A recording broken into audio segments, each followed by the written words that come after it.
Chapter 16:13. Chinyu sucked in a deep breath. He turned to look at little Meaty. She rolled her eyes, not speaking, but her eyes were clearly saying, "Are you blaming me for being timid?" Cough. Chinyu lifted a hand and pressed forwards. The wild space and time laws soon returned to tranquility. The fog vanished, and the heaven and earth spirit embryo appeared in front of the two. But it had lost all of its aura and all of its spirituality. It looked just like a very ordinary stone. Of course, Chinyu knew that this was only a facade after being frightened. He stepped forwards and patted it. "Don't be afraid, little Meaty is one of us. She won't hurt you." The heaven and earth spirit embryo remained deathly still. Little Meaty coldly sneered, "If you don't want to come out, then I'll do it myself." With a loud crack, a ball of light fell to the ground, sprawled out on the ground. Then it crawled back up and hid behind Chinyu. Surprisingly, it was a little person that was around a foot tall. Looking carefully, this little person was 70 to 80% similar to Chinyu. It was just that as its body shrank, its skin was soft and tender, making it seem like it was carved from jade. It was extremely cute. At this time, its face was filled with fear. It hugged Chinyu's calf with both hands, looking even more pitiful. Little Meaty narrowed her eyes and then composed herself. "Chinyu, although most of the debt between us has been erased, it still hasn't been paid off. Do you still remember?" The little person that was hugging Chinyu's calf shivered as he heard this. His eyes popped out of his head and he vigorously shook his head.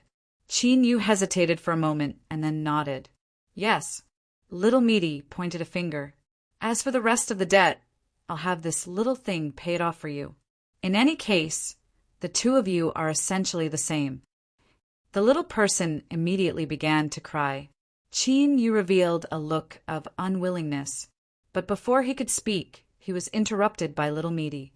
"I am the creditor, so I have the final say. Moreover, I already know what you want to say. If you agree to this matter, then I will agree to help you." Although this was a bit of a tongue twister, Chinyu immediately understood Little Meaty's meaning. His eyes brightened. The little person's cries became even louder and more pitiful, making it hard to bear. Frowning, Chinyu said, "Can you guarantee that you won't hurt?" Meaty sneered, interrupting him. "I can't." She glanced at Chinyu, and his frown deepened. She impatiently said, "Don't worry, he won't die and his foundation won't be damaged. Do you agree or not? Otherwise, I will go back on my word." Chinyu thought for a moment and slowly nodded. If Little Meaty really wanted to harm the heaven and earth spirit embryo little person, there was no way he could stop her. In other words, there was no need to make things so troublesome. Seeing Chinyu's stance, the little person wiped away his tears, a resigned expression on his face. He closed his eyes and began to sob. "Rest assured, Little Meat is our friend. You've suffered today. In the future, I will think of a way to compensate you." Chinyu let out a long breath and turned to leave. As he left the ghost fog grotto, a seal suddenly appeared, isolating all perception. Chinyu furrowed his eyebrows and turned his head. He felt that there was something wrong with Little Meaty's current actions. After Chinyu left the ghost fog grotto, there was only Little Meaty and the foot-tall little person left behind. The little person's eyes were still closed, and he was quietly sobbing. Tears constantly fell down his face, and his body shivered in fear. Little Meaty narrowed her eyes, and the sneer on her face vanished, turning into indifference. "All right, he has already left. Who else do you want to act for?" The foot-tall little person looked up, an aggrieved and puzzled expression on his face. His large red eyes blinked, as if he were the embodiment of innocence. Little Meaty had no expression. "I'll be frank with you. If you continue to play the pitiful part, little thing, do you really want to die?" The little person wiped away his tears and let out a deep breath. "Your aura is too terrifying. I am the weaker one to begin with, so it isn't too much for me to play the weak and win some sympathy, right? Of course, if you don't like it, then let's talk nicely." He rolled over and landed on the ground, respectfully bowing. "Greetings, Your Excellency." Little Meaty coldly sneered. "Then guess what I'm going to do next." The little person frowned, deep in thought. "Are you worried that I will harm the main body in the future?" Little Meaty said, "You're smart." The little person bitterly smiled. "Your Excellency is thinking too much. I was born from a soul fragment of the main body, and I share life and death with him. Everything I do is based on his will, so I would never do such a thing." "Oh, is that so?" The little person seemed to feel some sort of terrifying aura. With a panic-stricken expression, he instantly vanished. In the next moment, the space in front of Little Meaty suddenly shattered, revealing the panic-stricken little person within. Little Meaty reached out a hand and grabbed his neck. Her expression was cold and indifferent. "Little thing, it looks like you really want to die." The little person screamed, "You promised the main body that you wouldn't kill me." Little Meaty's fingers slowly tightened. "I promised, but if I change my mind now, what can you do about it?" The little person's face flushed red. He desperately struggled. "Why won't you believe me? I was just born, and I never had any thoughts of plotting against the main body or replacing him." A smile suddenly appeared on Little Meaty's face. "Replacing, that's a very good word. You are indeed worthy of being a person. Your literary skills are quite good." Her smile faded. She pulled the little person in front of her so that their eyes were almost touching. "It seems that you still don't understand just what sort of existence is standing in front of you. As for me, my understanding of you far surpasses your imagination. After all, in this world, there are no harvests that don't require a price. The so-called meat pies that fall from the heavens are likely to have something added to them." The little person stopped struggling. His expression became as indifferent as Little Meaty's. His eyes were calm, without any fear. "You don't dare to kill me." Little Meaty nodded. "That's right. If I kill you, I will be in trouble. But I can seal you away so that you can only forever be a white lotus or a crybaby. Can you guess whether or not I can do this?" The little person's face collapsed, and he began to cry. "I believe you, I believe you. Just what do you want to do? Even if you chose my main body first, I won't fight with you for it." "Pa!" With a heavy slap, half of the little person's face instantly swelled up. 5 clear finger marks could be seen. "It looks like you are incredibly stupid. Even now, you still haven't been able to understand my meaning. Remember, Chinyu is your main body. He is one of my people. If you dare to touch him in the slightest, I will make you wish you were dead." Little Meaty licked the corners of her lips. She completely sealed herself away and suddenly revealed a trace of her aura. The little person that had been slapped suddenly widened his eyes. He struggled with his hands and feet. "It's you, it's you." Little Meaty slowly said, "Now do you understand?" The little person desperately nodded. Little Meaty gulped. "Since you understand, then let's proceed to the next step. Let's settle the accounts. Your main body still owes me a great deal. Let me calculate how I will pay you back." She suddenly grabbed the little person's arm and tore it off. As she watched him howl in pain, she casually tossed the arm into her mouth, chewed it several times, and swallowed it. Her eyes turned incomparably hot. This taste was wonderful to the extreme. She nearly couldn't restrain the violence in her heart and wanted to eat him up.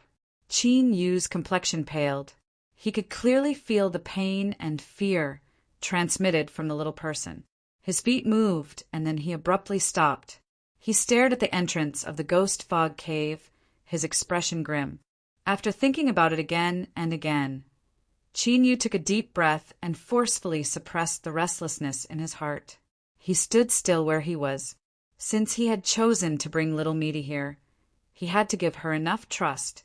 Otherwise, it would only backfire. Luckily, after this, there was no other horrifying feeling. He could only faintly feel that the little person was in a panic-stricken state. A moment later, the entrance to the cave flashed and Little Meaty walked out. Behind her was an extremely pale youth. He looked 11 or 12 years old. His lips were red and his teeth were white. He wore a white robe and was incomparably handsome, like an immortal that had fallen to the mortal world. Qin Yu furrowed his eyebrows, a bit confused. Little Meaty said, "I've already spoken with him. This boy is willing to run errands for you and go to the Western Desolate to give it a try. But it's hard to say whether or not he can smoothly arrange it." She looked at Qin Yu, and her lips curved up in a smug smile. "I can see through your little thoughts with a single strand of hair." The white-robed youth walked out and bowed. "I ask Master to bestow me a name." As he spoke, his expression was extremely respectful and calm. But only he knew just how much he was gnashing his teeth in his heart. His name wasn't something that could be casually given. Once he asked for it on his own initiative, that would be the same as his true name being known by others. There would be great hidden dangers. Moreover, this name was given by Qin Yu. In the future, he couldn't have any other thoughts. Otherwise, he would be courting death. Qin Yu looked at Little Meaty and nodded. Although he didn't know the truth, he thought for a moment and said, "White clothes like feathers, fluttering like an immortal. From now on, you will be called Qin Yu." The white-robed youth seemed as if he had been struck by lightning. He fiercely looked up at Qin Yu. After several breaths of time, he began to cry out loud, incomparably heartbroken. Little Meaty was stunned. She glanced at Qin Yu, a sharp light flashing in the depths of her eyes. Qin Yu helplessly said, "If you don't like the name, you can change it. There's no need to do this, right?" Little Meaty waved her hand. "No, this name is very good.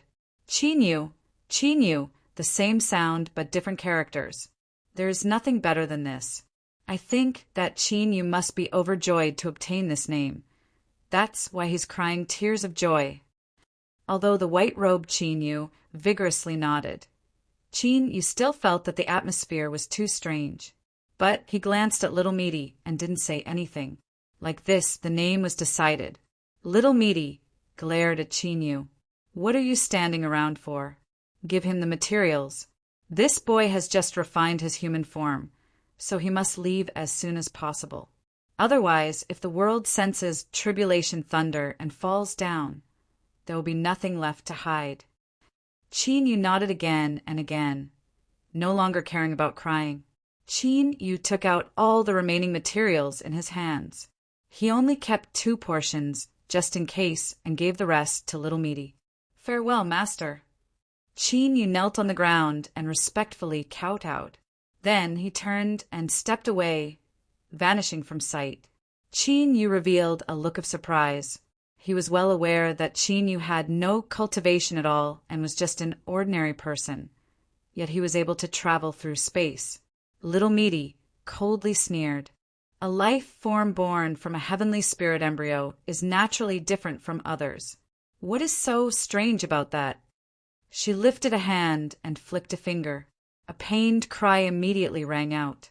"If you dare to peep again, I will dig out your eyes and make you blind." The pained cry faded away. Qin Yu discovered that Little Meaty's complexion had suddenly paled. Her body swayed and she seemed a bit unsteady. He hurried forwards and grabbed her. "What is going on?" Little Meaty clenched her teeth. She nearly cursed out loud. "What is going on? If it weren't for you, I almost couldn't control the situation. If I had failed, you would have known what it meant to be someone else's clothes." But as she thought about these words, she didn't say them. She rubbed her temples and said, "I'm fine. Send me back to rest." Qin Yu took a deep breath. "Okay." Passing through the darkness, the 2 of them left the mine and quietly returned to the residence. Little Meaty's complexion was still pale. She poured herself a cup of tea and gulped it down. Then she looked up at Qin Yu and said, "If I don't leave, what else can I do? I'm really tired, so don't bother me any more." Qin Yu's lips twitched. He thought that her words were a bit inappropriate. He took a deep breath and said, "Rest well." He turned and walked out. After taking 2 steps, he stopped and said, "What did you do underground just now?" Little Meaty furrowed her eyebrows.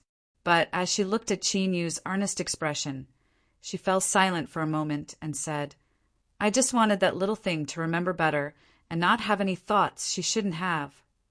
Chin-yu cupped his hands together and bowed. Thank you. He turned and walked away. Chapter 16:14. Although Little Meaty had casually mentioned it, her expression afterwards indicated that this matter wasn't so simple. He had discovered the heaven and earth spirit embryo and smoothly planted his soul within it. When it finally sprouted, he never imagined that it would be a blessing and a curse. Luckily, he was willing to explain things to Little Meaty on his own initiative. He had shown enough trust in her. And luckily, Little Meaty was by his side. Otherwise, it was hard to imagine just how far this matter would have developed. Looking at Chinyu's back, Little Meaty's lips twitched. She had a look of disdain and dissatisfaction. She thought that all he did was talk and no action at all. However, the expression in her eyes softened, revealing a hint of joy that even she herself didn't notice. Bad luck, really bad luck. I thought that after so many years of suffering, I would finally be able to make a breakthrough. But who would have thought that I would run into a pair of demonic female and male demons and be thrown into the sea of bitterness? I have no idea how many years it will be before I can find a chance to return to shore. Or will I be suppressed for the rest of my life without a chance to rise again? As the white-robed youth who had been bestowed the name of Chinyu thought of this, tears began to well up in his eyes. He felt a river of sorrow that he couldn't suppress. He couldn't help but lift a hand and wipe away his tears. He sobbed, I watched for so long. If you didn't come out, I would have run away. Space twisted and a figure appeared out of thin air. She wore a voluminous black robe that covered her entire body.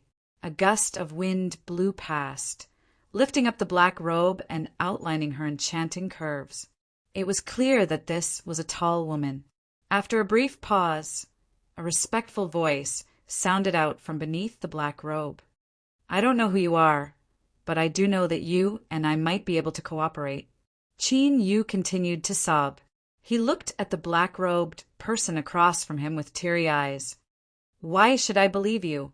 The black-robed person stretched out a fair and delicate hand. She spread open her fingers, revealing a dark red mark on her palm that seemed like a flame. Chin-yu wiped away his tears and earnestly looked at it. He muttered, "Two unlucky fellows meeting. Then let's give it a try."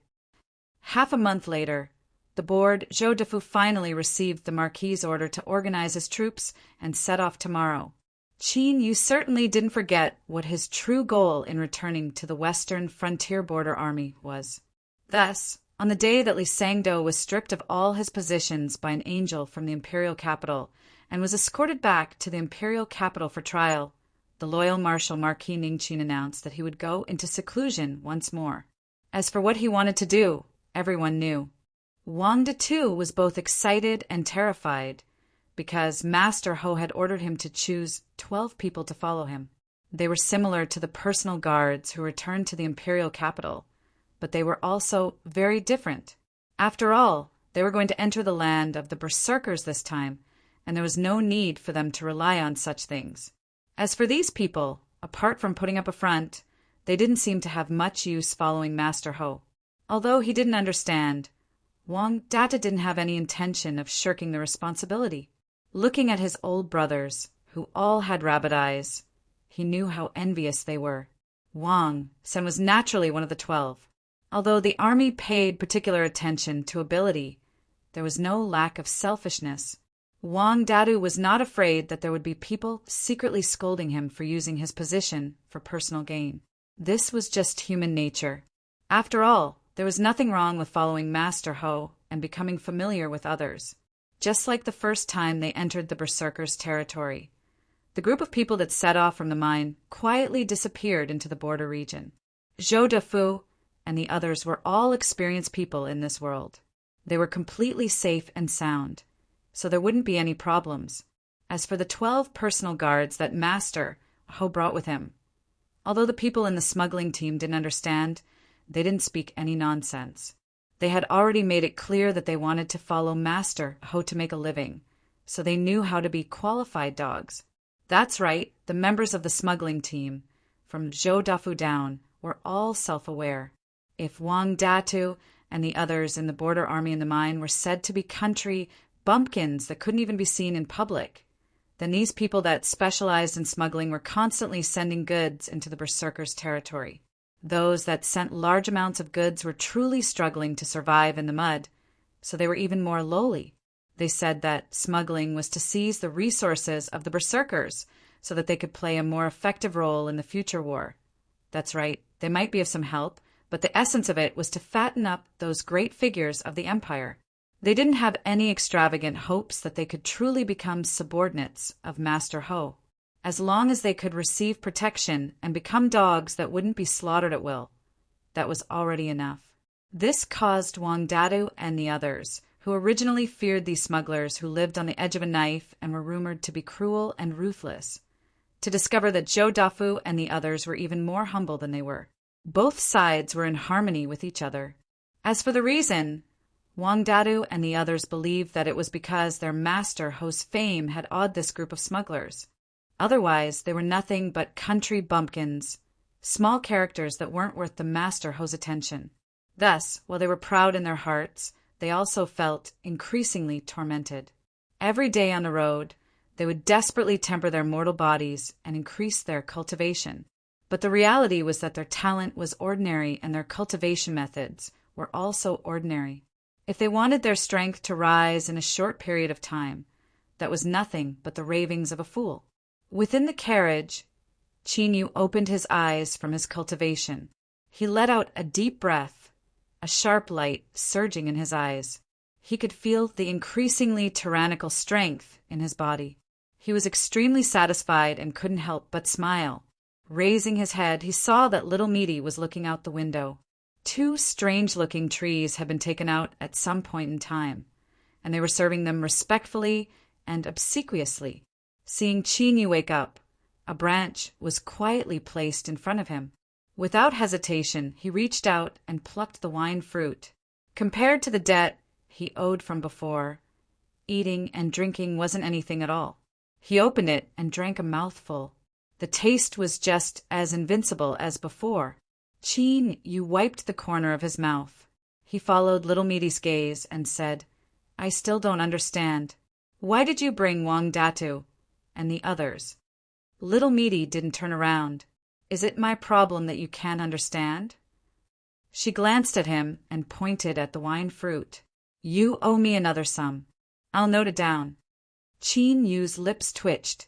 Although he was already mentally prepared for this, it still felt a bit strange to have a sum added to the bill so directly.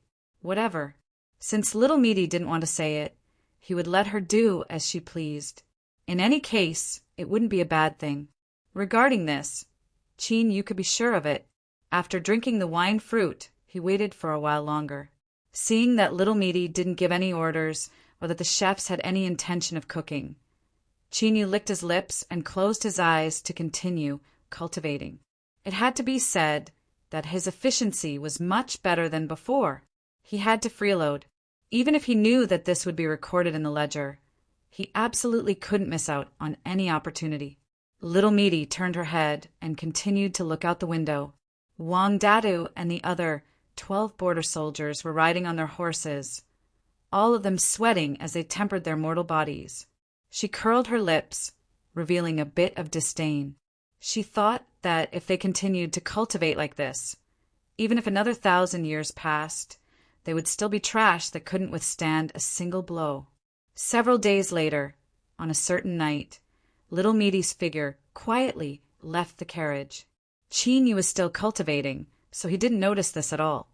The smuggling cultivators that were on night watch all respectfully bowed as they saw little Meaty, their expressions filled with respect. Most of them were people that had followed the barbarians once, so they knew that this madam in front of them was no ordinary character. Even Marquis Zhongwu had to give her sufficient respect when facing her.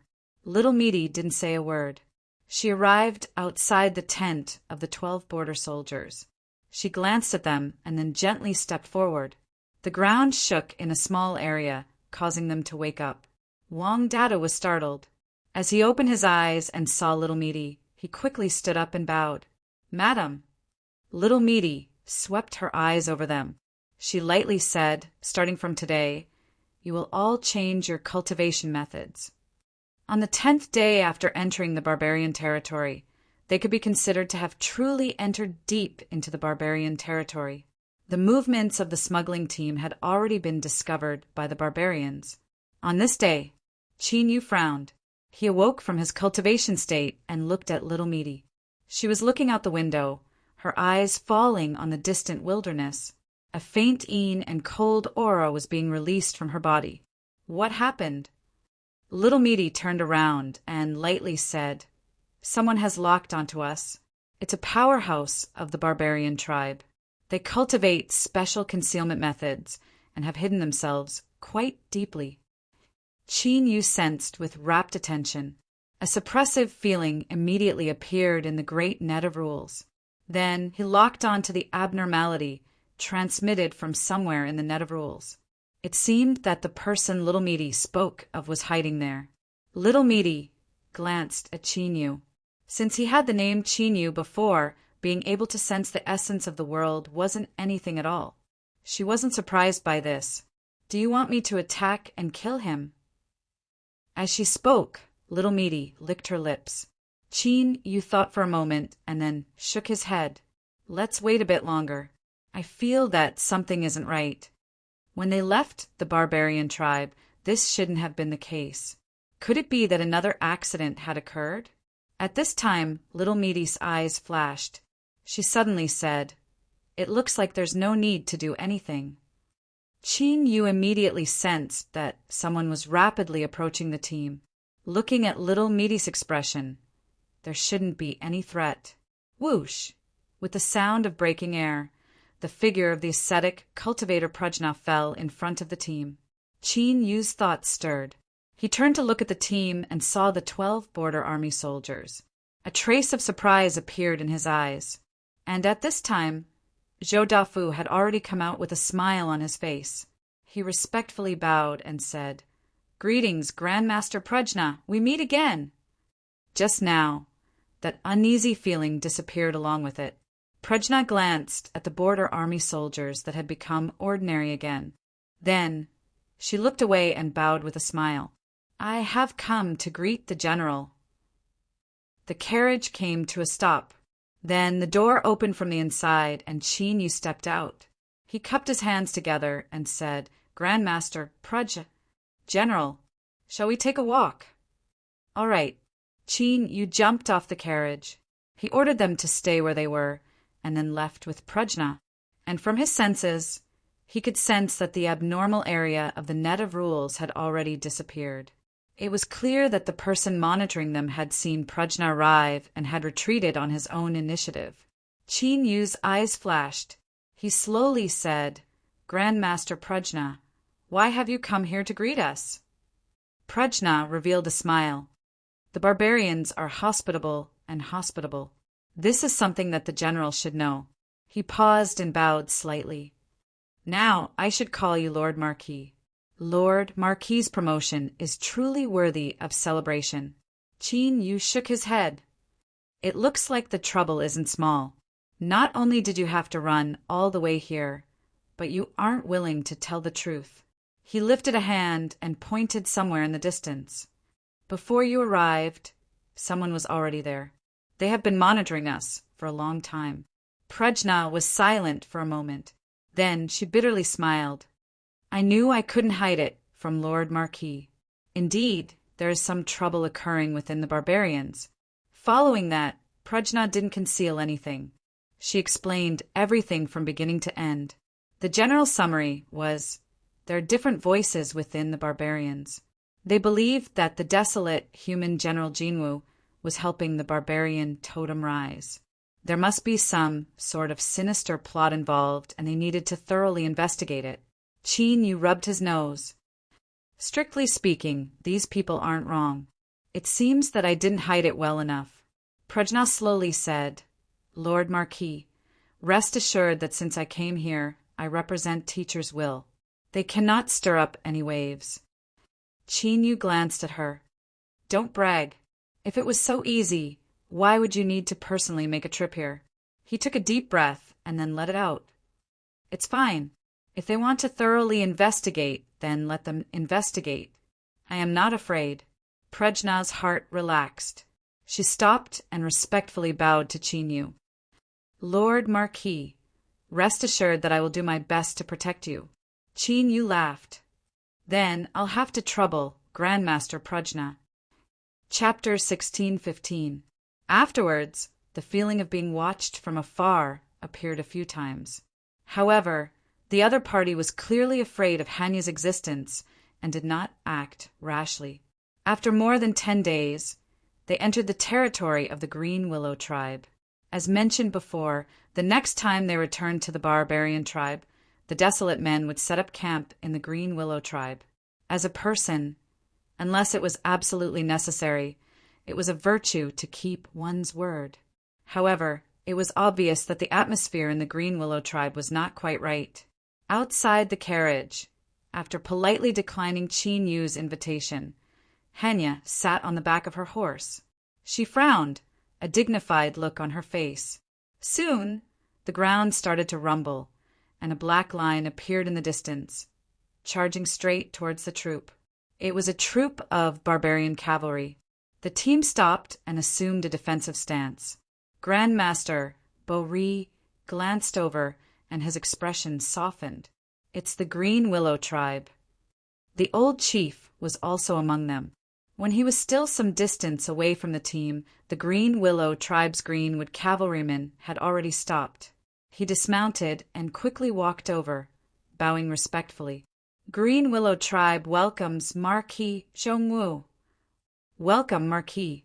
Although the rest of the cavalrymen did not dismount, they all bowed and beat their chests, showing enough respect. The car door opened and Chinyu stepped out. Patriarch, there is no need to be so polite. Please rise. The old chief stood up with a face full of smiles. After not seeing him for a short period of time, he actually looked much younger. His spirit and energy were flourishing to the extreme. The Marquis is a man of his words. Today, I will lead my men to personally escort you to the Green Willow tribe. Marquis, please take a seat in the carriage. There may be some bumps later. If Marquis trusts me, you don't have to worry about anything and just wait for us to arrive at my tribe. Chinyu hesitated for a moment. He said, Old Patriarch, there is no need to be like this. The Green Willow tribe has been plagued by abuses for a long time, and it will be difficult for them to return to their peak in a short period of time. If there is any inconvenience, then I can simply change stations. Marquis, the old chief roared and took 2 steps forward with his eyes wide open. Our Green Willow tribe doesn't care what other people say or think. If you hadn't saved us, I'm afraid that all the people in our tribe would have died. Therefore, the Marquis' camp can only belong to our Green Willow tribe. If anyone dares to object, ask our men in our tribe if they will agree. Ha ha. Ha ha. The Greenwood cavalrymen roared loudly, displaying their imposing manner and overflowing battle intent. Chinyu thought for a moment. He smiled and cupped his hands together. Then I'll have to trouble the old patriarch. Without any hesitation, he turned around and returned to the carriage. Since the Green Willow tribe was willing to cooperate, what did he have to be afraid of? It was normal for there to be different voices within the Berserker tribe. Then he would go and see just who was the one stirring up trouble. Hanya smiled and bowed. Patriarch, I will go with you and open a path for Marquis Zhongwu. The old clan chief smiled. If that's the case, then I'll have to trouble you, Grandmaster.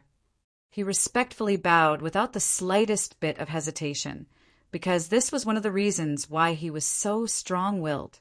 The Holy Land had been silent for many years and no longer interfered with the internal affairs of the barbarian tribes. Many people had probably forgotten the true terror of the Holy Land. The Greenwood cavalry turned their horses around, maintaining a steady speed as they slowly made their way to the tribe's camp. Their hooves stomped on the ground, creating a deep rumbling sound that was like thunder in the sky. A powerful aura swept out, causing everyone's eyes to turn sour. The feeling of being stared at appeared once more, becoming increasingly intense. It was clear that the other party's endurance had reached its limit. Finally, as the Green Willow tribe's camp came into view, the Greenwood cavalry leading the way slowly came to a stop. Loud shouts rose up one after another. The war horses could feel the tension and restlessness before a great battle. Their hooves constantly stomped on the ground, adding to the tense atmosphere. An army of barbarians had already set up a battle array, blocking off the path in front of them. The old clan chief rode his horse forwards, an angry expression on his face. Do not forget that this is still our Green Willow tribe's territory. If you stop us from returning to our camp, are you trying to provoke an endless war between us? He lifted a hand and roared out, "My sons, hold on to your horses and raise the sabers in your hands. Use our blood and lives to defend the dignity of our Green Willow tribe. All those who block our way are your life and death enemies." Schwa, schwa, schwa. The sound of sabers being unsheathed instantly resounded through the world. Countless shining saber edges reflected a cold sheen in the sunlight. Across from the barbarian army, there was a sudden uproar. The several people at the front furrowed their eyebrows, anger in their eyes. Those old fogies of the Green Willow tribe were really like stones in a latrine pit, hard and smelly. If they joined forces, they certainly wouldn't fear a single Green Willow tribe that had barely escaped death and had yet to recover to its peak. But while they said this, they couldn't do it. Otherwise, if they really started a war, even if they could win, they would still have to pay a price. And more importantly, doing so would likely leave behind massive hidden dangers. They stubbornly held onto their suspicions of the forsaken humans. From the perspective of the barbarians, this was a good position, so the Holy Land maintained its silence. But once this line was crossed, for instance, by triggering a civil war and the Holy Land interfering, they were still afraid. Hanya urged her horse forwards. Her calm voice, supported by her powerful cultivation, resounded through the world. Are you sure you want to use the sabers in your hands to kill an ascetic cultivator? And my teacher is the only great shaman of Meng Mountain in this vast world of Hung Mountain Black Temple. There was another violent uproar. The barbarian warriors' eyes were filled with fear as they faced the coalition army that had far more people. Great Shaman was the highest title of the barbarians, and the Black Temple that stood in the snow on Hung Mountain was the holy land in the hearts of all barbarians. Offending the Holy Land, killing the disciple of the great shaman of Meng Mountain, a noble and powerful ascetic cultivator. Just thinking about it made people feel fear. In front of the battle formation, the leaders of the tribes looked at each other. They all knew that starting a war was an outcome that none of them could accept. One of them immediately dismounted and stepped forward. He bowed with the barbarian etiquette and said respectfully, "Noble and powerful Great Master Hanya, we have no intention of offending you and your teacher, the great shaman of Meng Mountain. But the forsaken humans and us barbarians have a blood feud for generations. I suspect that Marquis Zhongwu Ningqin must have done something unspeakable and endangered all the barbarian tribes." He raised his head and spread his arms. "So the Black Tower, Chongshan, Yenha, and Purple Forest tribes have formed an alliance to come here. I hope that Great Master Hanya can represent the Holy Land and give us a convincing answer. If the facts prove that Marquis Zhongwu is indeed an innocent person, our 4 divisions are willing to offer generous gifts to express our apologies and directly withdraw our troops from the Green Willow Division's encampment. Or else, even if we start a war, even if blood flows in rivers, even if we incite internal strife and slaughter among the berserkers, we will not back down." The patriarchs of the other 3 tribes stepped forward and bowed. "We ask Grandmaster Bori to represent the Holy Land and give us an answer. Otherwise, we will not back down." The atmosphere was heavy and gloomy. The eyes of the old chief of the Green Willow tribe were extremely cold. He raised his hand high in the air. The eyes of the young men became ruthless and bloodthirsty. Hanya suddenly sighed and stretched out her hand to stop him. Tribe leader, we can't let the internal strife in the Brute tribe happen again. I will explain this matter to Marquis Zhongwu. I believe he will understand our choice. Behind him, a calm voice sounded. I can understand. Qin Yu glanced at the two of them, indicating that they didn't need to worry.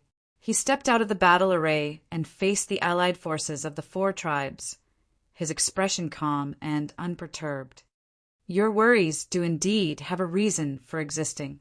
So, no matter what you are thinking in your hearts, I am willing to cooperate and give you a definite chance. He looked up at the 9 dazzling suns above his head. He narrowed his eyes and said, So, what do you want to do? Just say it. The patriarch of the Black Tower tribe was a tall and burly man wearing black armor. His eyes burst with a sharp light and he gave a thumbs up. Desolate Marquis Zhongwu, regardless of whether or not you truly harbor evil intentions towards my Berserker tribe, the choice you made today is a true man. I admire you. Qin Yu was expressionless. I don't need it. The patriarch of the Black Tower tribe sneered. He flipped his hand and took out a wooden box with black fog lingering on its surface. He loudly said, Inside is a heart-devouring bug refined by a powerful fallen black sorcerer using his own life as the price. Grandmaster Hanya can test its use. Desolate Marquis Zhongwu, do you dare to make a blood oath that what you do after entering the Berserker territory will not harm the Berserkers? Qin Yu shook his head. I don't dare. He looked at the patriarch of the Black Tower tribe as if he were an idiot. I am the leader of a desolate smuggling team. I exchange for materials from you Berserkers. Although I cannot be sure what these materials will be used for in the future, a portion of them will definitely be used on the battlefield. Therefore, your words are completely meaningless. You. The Black Tower tribe patriarch was enraged. He clenched his teeth and took a deep breath. Good. As long as you make a blood oath that you won't harm the foundation of my Berserkers, you can do the same. Qin Yu turned and looked at Hanya. He didn't trust any of these barbarians, so he certainly had to inspect them. Of course. Qin Yu didn't dare to fully believe Hanya's inspection. So, when he turned around, he looked at his carriage. After several breaths of time, Midi-Midi's voice sounded out in his mind. There is no problem. And at this time, Hanya had already received the wooden box that the Black Tower tribe patriarch offered her with both hands. After opening it, she slowly nodded. This is indeed a heart-devouring insect. It is of an extremely high grade. Even after a great shaman uses it, it is impossible to lie to it. The Black Tower tribe patriarch looked up, his icy cold eyes locking onto Qin Yu. Desolate Marquis Zhongwu, do you still dare to agree? Qin Yu had a calm expression. I will have to trouble Grandmaster Hanya to tell me how to use this heart-devouring insect. Hanya hesitated for a moment. She looked over. Qin Yu faintly smiled. He didn't speak any further. He walked over and whispered a few words, explaining the key points. In truth, the method to use it was extremely simple. After making a blood oath, he would take a drop of his blood and feed it to the heart-devouring insect. Qin Yu stretched out a finger and a bead of blood appeared. He raised his hand and made an oath. If I have done anything to harm the foundation of the Berserkers since I entered the Berserkers, then I shall be rejected by the heavens and earth, and my body and soul shall be destroyed. The bead of blood trembled. This meant that under the witness of the heart-devouring insect, the blood oath had been completed. The wooden box opened on its own, and a strange cry came from within. The bead of blood soared into the box. Chapter 16:16. Hanya let out a sigh of relief. Although the fallen black sorcerers were a group of pitiful people that would be chased to death by ascetic cultivators, some of their methods were truly unimaginable. For instance, this heart-devouring insect in front of her. It was refined using the dark sorcerer's secret technique and was a strange object that didn't exist in this world. It was able to discern the tiniest ripples in one's heart. Although Marquis Loyal Marshal Ningqin was the envoy of His Majesty the Barbarian Sovereign, he was still a desolate man. Luckily, the worst-case scenario hadn't occurred. After the heart-devouring insect swallowed the blood bead, it remained silent. This was the best evidence. The Green Willow tribe patriarch sneered. "Now you still." His face stiffened and his voice came to an abrupt stop. He saw black energy suddenly rise up from the wooden box in front of Chinyu. With a shrill howl, a fierce and ugly insect flew out from within. Its appearance could be seen as a cross between a centipede and a moth.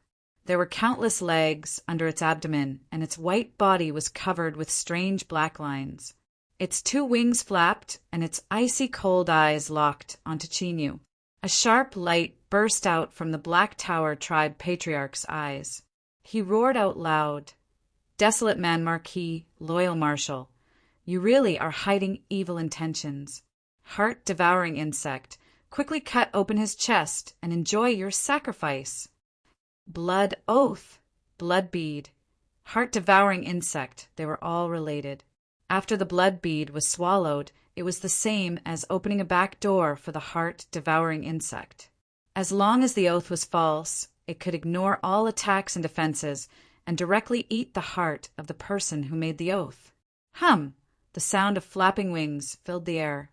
The heart-devouring insect screeched and was about to rush out. But at this moment, Chinyu looked up at it. His eyes were indifferent and lofty, like a god sitting in a heavenly palace high above the highest heavens, looking down at the ants struggling to survive in the mud. The powerful suppression of the hierarchy caused endless fear to gush out, instantly crushing the heart-devouring insect. With a shrill scream, it exploded and died on the spot. The world fell silent, so quiet that one could hear a pin drop. Countless barbarians stared at the scene in front of them with wide eyes. They had all heard of the horror of the fallen black sorcerers and the legendary heart-devouring insect. But who could tell them just what was going on? The heart-devouring parasite wanted to eat people's livers, but before it could do anything, it exploded first. What kind of operation was this? The Black Tower tribe patriarch angrily roared. He pointed a finger at Chinyu and said, "Desolate Marquis Zhongwu, you were actually able to kill the heart-devouring insect. But even so, your true face has been exposed." Chinyu remained expressionless. As for why the heart-devouring insect suddenly went berserk, I think you should be well aware of this. If I forcefully urged it to do something it shouldn't have done, then since the heart-devouring insect couldn't touch me, it would naturally blow itself up. Hanya's figure moved. She arrived next to the sticky liquid that splashed out after the heart-devouring insect exploded. She squatted down and touched it with her finger. She placed it next to her nose and sniffed it. Her face immediately darkened. "Zhang Shizi." He raised his head and looked at the 4 tribe chiefs. "I will definitely investigate this matter. Just who did this in secret? The Holy Lands will not let this go so easily." The Black Tower tribe patriarch's complexion changed. Before he could speak, a barbarian woman walked out and respectfully bowed. Purple Forest Tribe's flower Thorn greets Grandmaster Hanya. She stood up, a respectful expression on her face. "My 4 tribes do not dare to question your judgment. The fact that Zhang Shizi was able to cause the heart-devouring insect to go berserk is a secret of my Goliath tribe that very few people know about. Just who did something to the heart-devouring insect, and just what their goal was. I sincerely ask the Holy Lands to investigate this matter and find out who plotted it in secret so that no more incidents occur in the future." Henya glanced at her and nodded. "Patriarch Flower Thorn, rest assured that I will investigate to the end. I will not let go of the mastermind." Flower Thorn smiled. "That's good." She turned and looked at Chinyu. But just because the heart-devouring insect was tampered with doesn't mean that the desolate Marquis Zhongwu is innocent. In fact, I even suspect that this matter was a premeditated plot by the desolate race. Otherwise, how could they explain the heart-devouring insect exploding itself? In addition, they can stir up unrest within my Goliath tribe. Secondly, they can wash away all suspicions on themselves. After a brief pause, she bowed. He stood up and bowed, and his tone was incredibly respectful. That is why the 4 tribes still do not dare to trust him easily. Please understand, Master Banruo. After all, our actions are all for the sake of the Berserker's safety, and it does not involve our own personal benefits. Hanya remained silent, although it was a bit forced. She had to admit that Flower Thorn's words were reasonable. Although Hanya was well aware that she was lying, there were some things in the world that you couldn't ignore just because you could clearly see them. She came from a holy land and was the disciple of a great shaman of Meng Mountain. To Hanya, this was an incomparably noble status and a powerful protective talisman. But from another perspective, it was also a shackle that made it so that he had to be careful in his actions to avoid damaging the Holy Land's reputation. This was the case when he blocked the Green Willow tribe, and this was also the case when he was pressured by Flowerthorn. How laughable! The heart-devouring parasite is something you brought out. Now that there is a problem, you actually want to push the blame onto others. Chief Flowerthorn's words are shameless to the extreme. I truly admire you. The old chief of the Green Willow tribe coldly sneered. His eyes were ice cold. The truth is before you. I don't care how you argue. But Marquis Zhongwu has already fulfilled his promise. Since it is your problem, then get out of the way. He lifted his hand and waved it forward. Greenwood Cavalry, open the way for my Green Willow tribe's esteemed guest. Anyone who dares to block us will be my tribe's mortal enemy. Grandmaster Hanya was restricted by his status and had many restrictions on his actions. He would not be polite. The old chief could clearly see the situation in front of him. The 4 tribes were already prepared and would not give up so easily. Even if the heart-devouring parasite didn't explode and die, they would still have other excuses and wouldn't give up until Marquis Zhongwu died. Since that was the case, he might as well go straight to the point.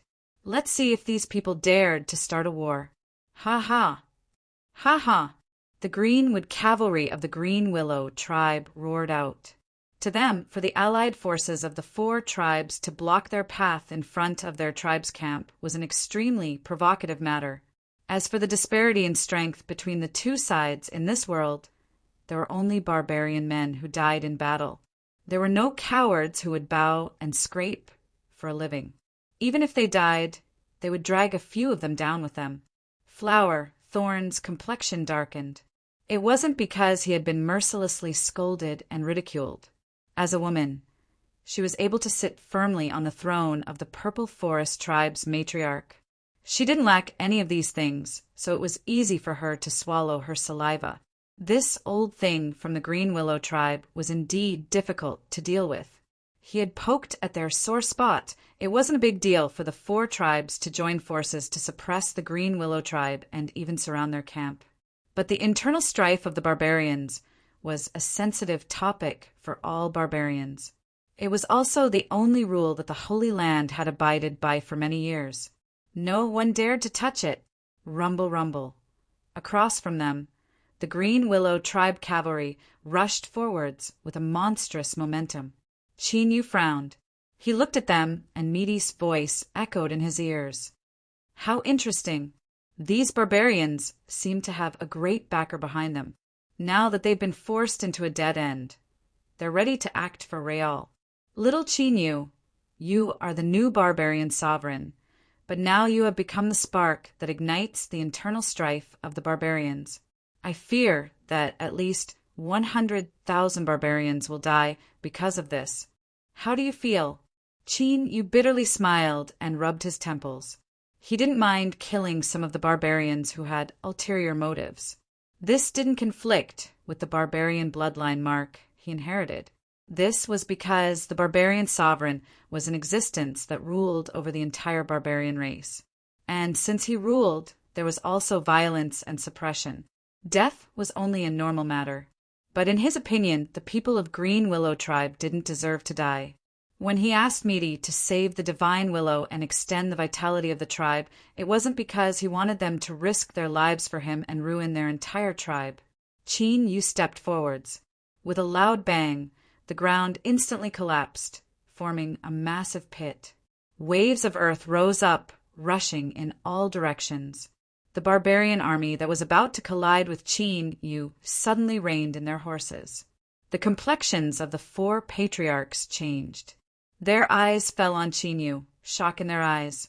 They never imagined that the desolate Marquis Zhongwu would have such a formidable cultivation. Qin Yu lightly said, "The reason I entered the territory of the barbarians is to take what we need and benefit together. War is not what I want." He stepped forwards. "I have already taken a step back. Since you won't give up, then, according to the customs of the barbarians, we will fight to see who is stronger. I have 2 subordinates. As long as I can defeat them, I will turn around and leave. In the future, I will never take half a step into the barbarians' territory. But what if you lose? I want 1 person."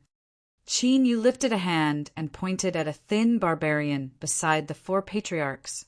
This barbarian had his head lowered and was silent. "Hand him over to me, and let me deal with him." After being pointed at by Qin Yu, this barbarian remained motionless, maintaining his original posture. And sometimes no change was often the greatest change.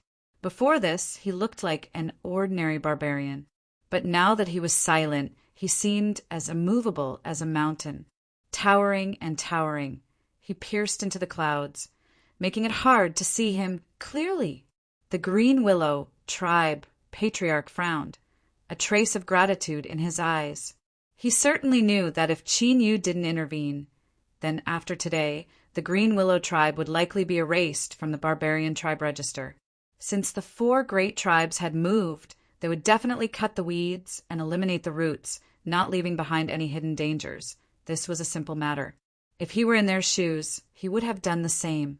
Hanya walked to the side and respectfully bowed. "I would like to express my thanks to the Marquis on behalf of the barbarian children who should have died in battle today." At this moment, the last bit of doubt in his heart vanished. The desolate Marquis Zhongwu was indeed the envoy chosen by His Majesty. As for why a desolate man was chosen, there must be another reason. Qin Yu smiled. "He hasn't died, so there is no need to thank me. But I will have to trouble Grandmaster Hanya to be a witness for me, lest they continue to pester me after this matter." He narrowed his eyes. "Otherwise, I will really become impatient. At that time, I hope Grandmaster won't blame me." The 4 tribes joined forces to threaten him. So what? Even if he didn't do anything, little Meaty alone could easily finish everything. The only problem was that she didn't like the taste and didn't have any chewiness. "You are wrong. There is a good saying that if quality isn't enough, then quantity can make up for it. As long as you nod, I can do it for free. I definitely won't mind." Little Meaty's voice was calm, but Qin Yu swore that she was serious. Across from him, Hanya didn't know why, but a chill suddenly rose in her heart. She looked at Marquis Zhongwu and nodded. "Marquis, please rest assured." She turned and walked towards the 4 allied forces, not worried about her own safety at all. He had already explained the matter of the shackles and protective talisman. Unless the 4 great tribes lost their minds, they wouldn't dare to touch him. Grandmaster Hanya, Flower Thorn, and the other patriarchs of the 4 tribes bowed together. The Goliath army behind them also lowered their heads in respect. Hanya said, "No matter what decision you make in the end, do not forget your status as Goliaths. As for the Holy Land, we still have the ability to decide your fate." This was the first time he had placed a threat in the open. With Hanya's status, this sort of method was extremely crude. But it was also because of this that it proved that he was serious. The complexions of the 4 patriarchs changed. They bowed even lower. "Grandmaster, what instructions do you have? Please speak." Hanya said, "Do you agree to the agreement that Marquis Zhongwu proposed? Or do you want to provoke a great war today?" The Black Tower tribe patriarch hesitated for a moment. He didn't speak and looked up at Flower Thorn. It was clear that this Goliath woman was the true decision-maker of the 4 allied forces today.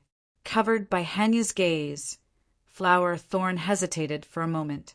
Then she respectfully bowed. "We are willing to accept." At this moment, she felt an intense restlessness that forced her to lower her head. In truth, Flower Thorn's choice was correct. If she refused, Hanya would attack without hesitation and kill her on the spot. Chapter 16-17. Hanya straightened her palms and bowed. Her eyes were gentle and calm. "Patriarch Huasi and everyone else, please use your tribe's totem to swear to the Holy Land. My teacher, Great Shaman of Meng Mountain, will be the witness of this oath." Flower Thorn took a deep breath. "All right."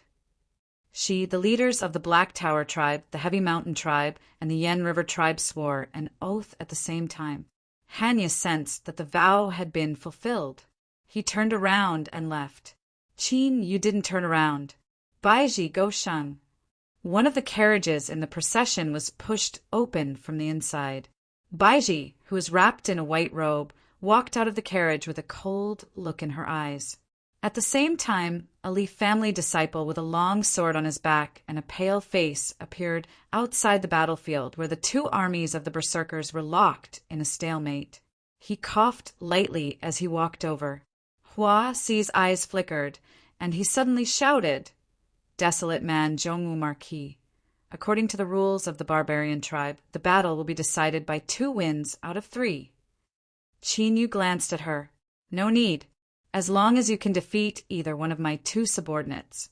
Consider it my loss." Baiji walked in front of him and bowed in a slightly unfamiliar manner. Her eyes were calm. Go Sheng smiled bitterly. He raised his head and looked at Marquis Zhongwu in front of him. "I'm already half a cripple. Marquis, you seem to be very confident in me. Aren't you afraid of losing?" Qin Yu lightly said, "If you lose, you will die."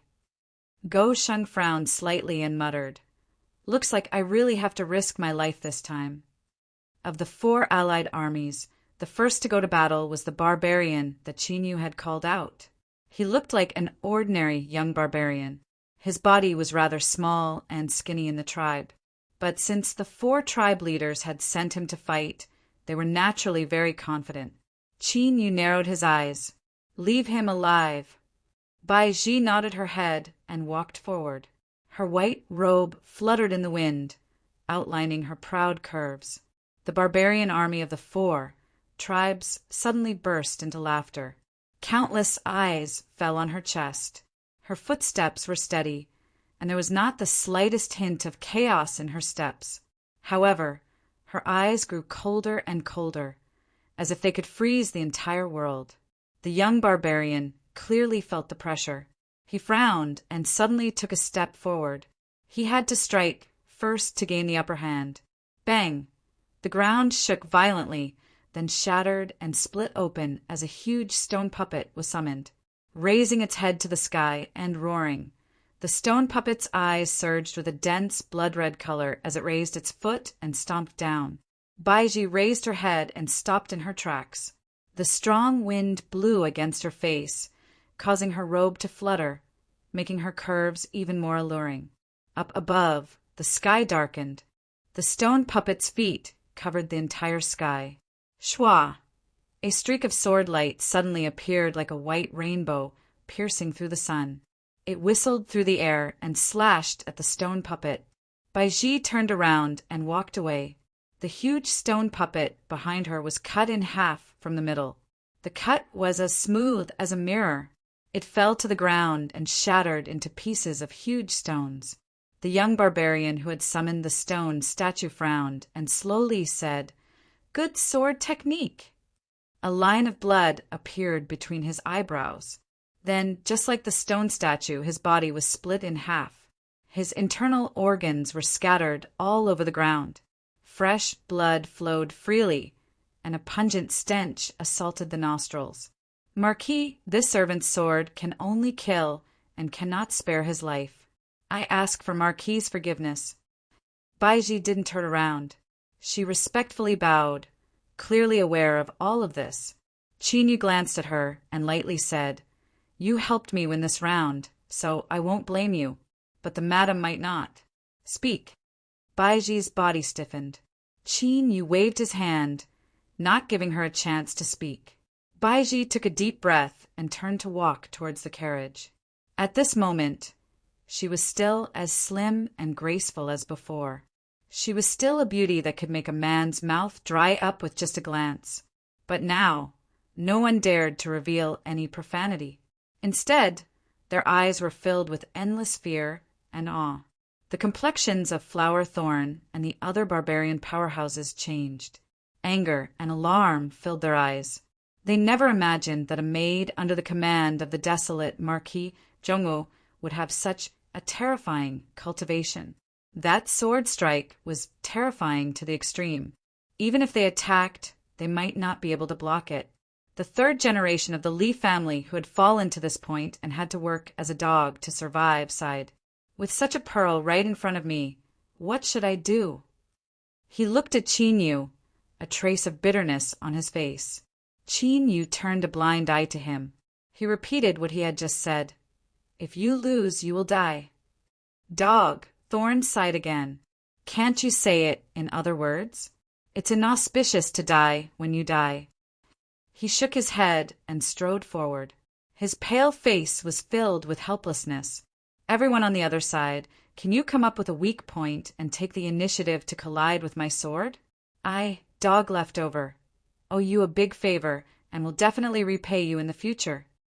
With Baiji attacking first, no one dared to underestimate this sickly man who seemed half dead and only had one breath left. The Black Tower, tribe patriarch, took a deep breath. He clenched his teeth and said, "I will do it myself." Flower Thorn narrowed his eyes. He didn't oppose. He is indeed seriously injured and can only strike once.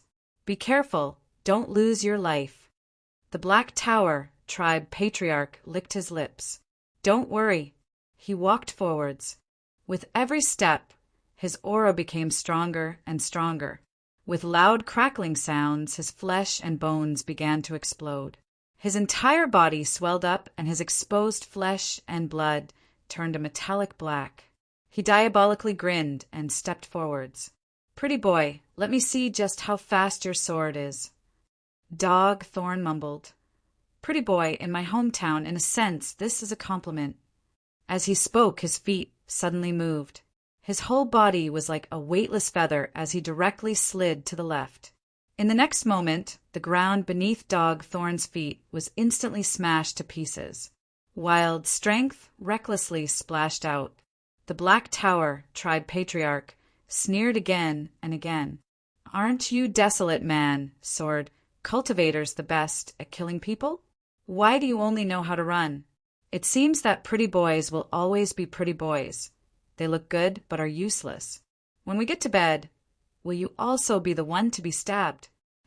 Dog Thorn was expressionless, and his face paled even more. He continued to dodge, drifting about like a shadow. No matter how punch after punch smashed the ground, he was always able to dodge by a hair's breadth. There was one thing that Flower Thorn had guessed correctly. His current state was not good and he could only use 2 swords at most. But in reality, for Dogthorn, he could only use 1 sword, because once he used the second sword, he would immediately die. So he was waiting for his opponent to reveal a flaw. Only then would he be able to deliver a fatal blow and completely sever his life force. The Black Tower, tribe patriarch, cursed endlessly. He had already cursed several times. Although he seemed angry, the truth was that there was only coldness in the depths of his eyes. The sickly, pretty boy was waiting for an opportunity to use his sword. He had already sensed this from the beginning of their fight. because he could feel a threatening aura coming from this pretty boy. It wasn't strong, but it was suffocating. It was like an ice blade that was as thin as a cicada's wing. Although it could be shattered with a casual flick, as long as one was fast enough, it could still easily cut open one's flesh and meridians, causing fatal injuries. The Black Tower Tribe Patriarch had already deliberately revealed a flaw several times. But whether it was because he was too cautious or because this pretty boy was too timid, he still hadn't attacked. This caused the Black Tower Tribe Patriarch to furrow his brows. In his current state, his defensive power was the strongest, but maintaining this state consumed a great deal of strength. The pretty boy in front of him seemed like he couldn't breathe and would die at any moment, but he was so slippery that he was able to avoid danger time and time again. If this continued, the Black Tower Tribe Patriarch would have no choice but to lower his defenses before he could kill Dog Thorn with a single punch. The Black Tower Tribe Patriarch punched out 3 more times, each one as fast as a bolt of lightning. But Dog Thorn seemed to be able to predict the trajectories of his attacks and was able to dodge every single one. He could not delay any longer. The Black Tower Tribe Patriarch took a deep breath and his chest puffed out. With a loud shout, he took a step forward and leapt into the air. Then he punched out, using a secret technique unique to the Black Tower Tribe. The earth violently shook and shattered, constantly caving in. A terrifying, imprisoning strength surged out from the cracks in the ground. It was like an invisible cage that suppressed Dog Thorn within.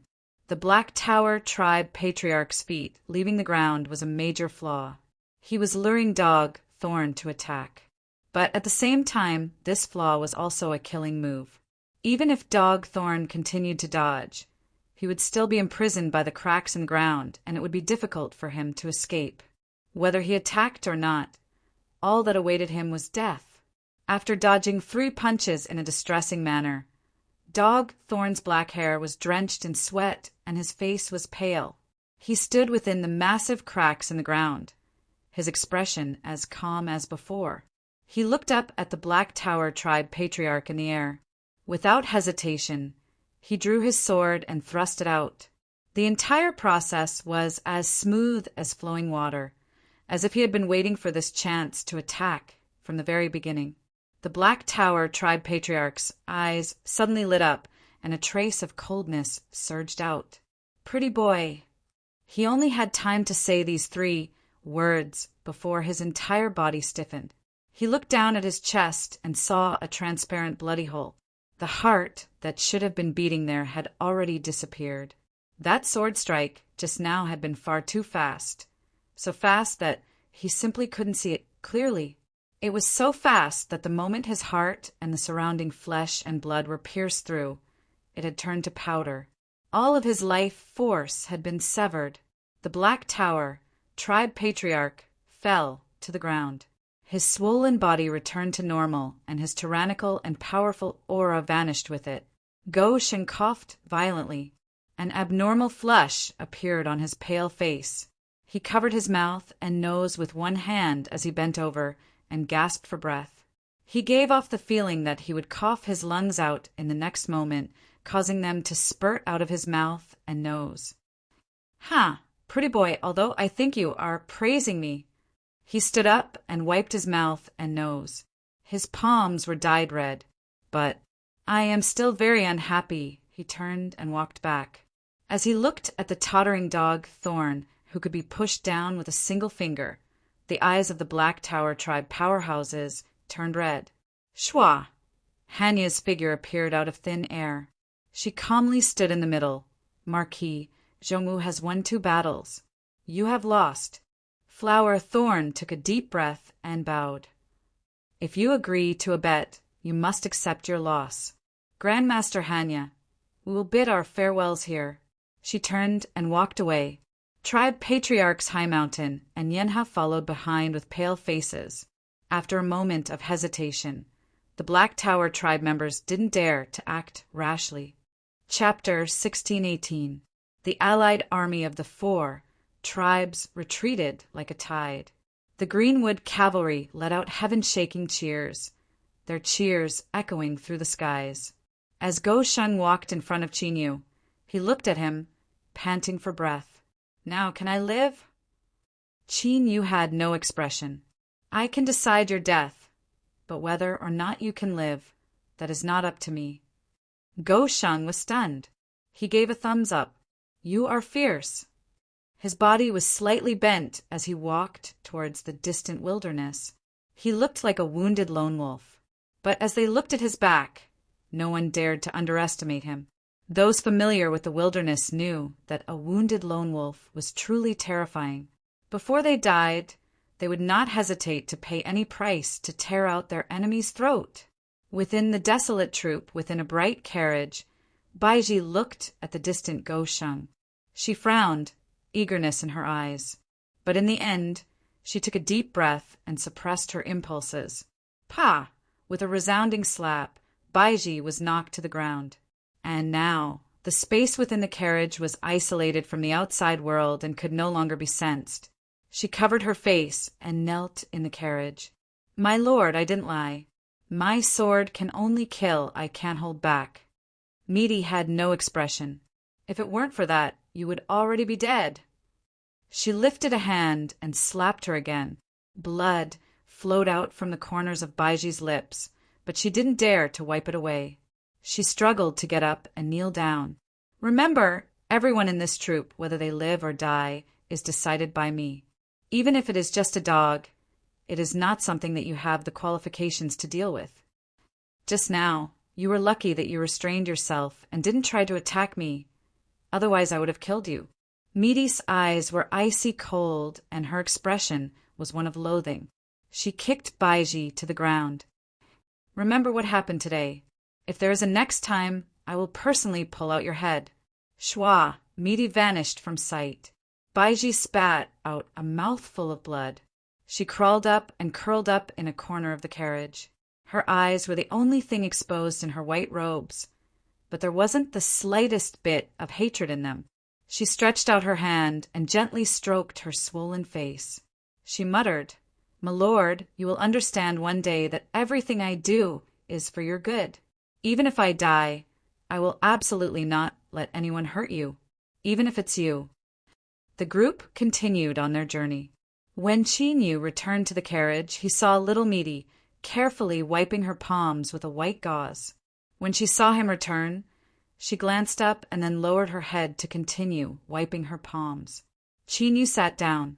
He thought for a moment and slowly said the one that was killed by Baiji was a cultivator from that race.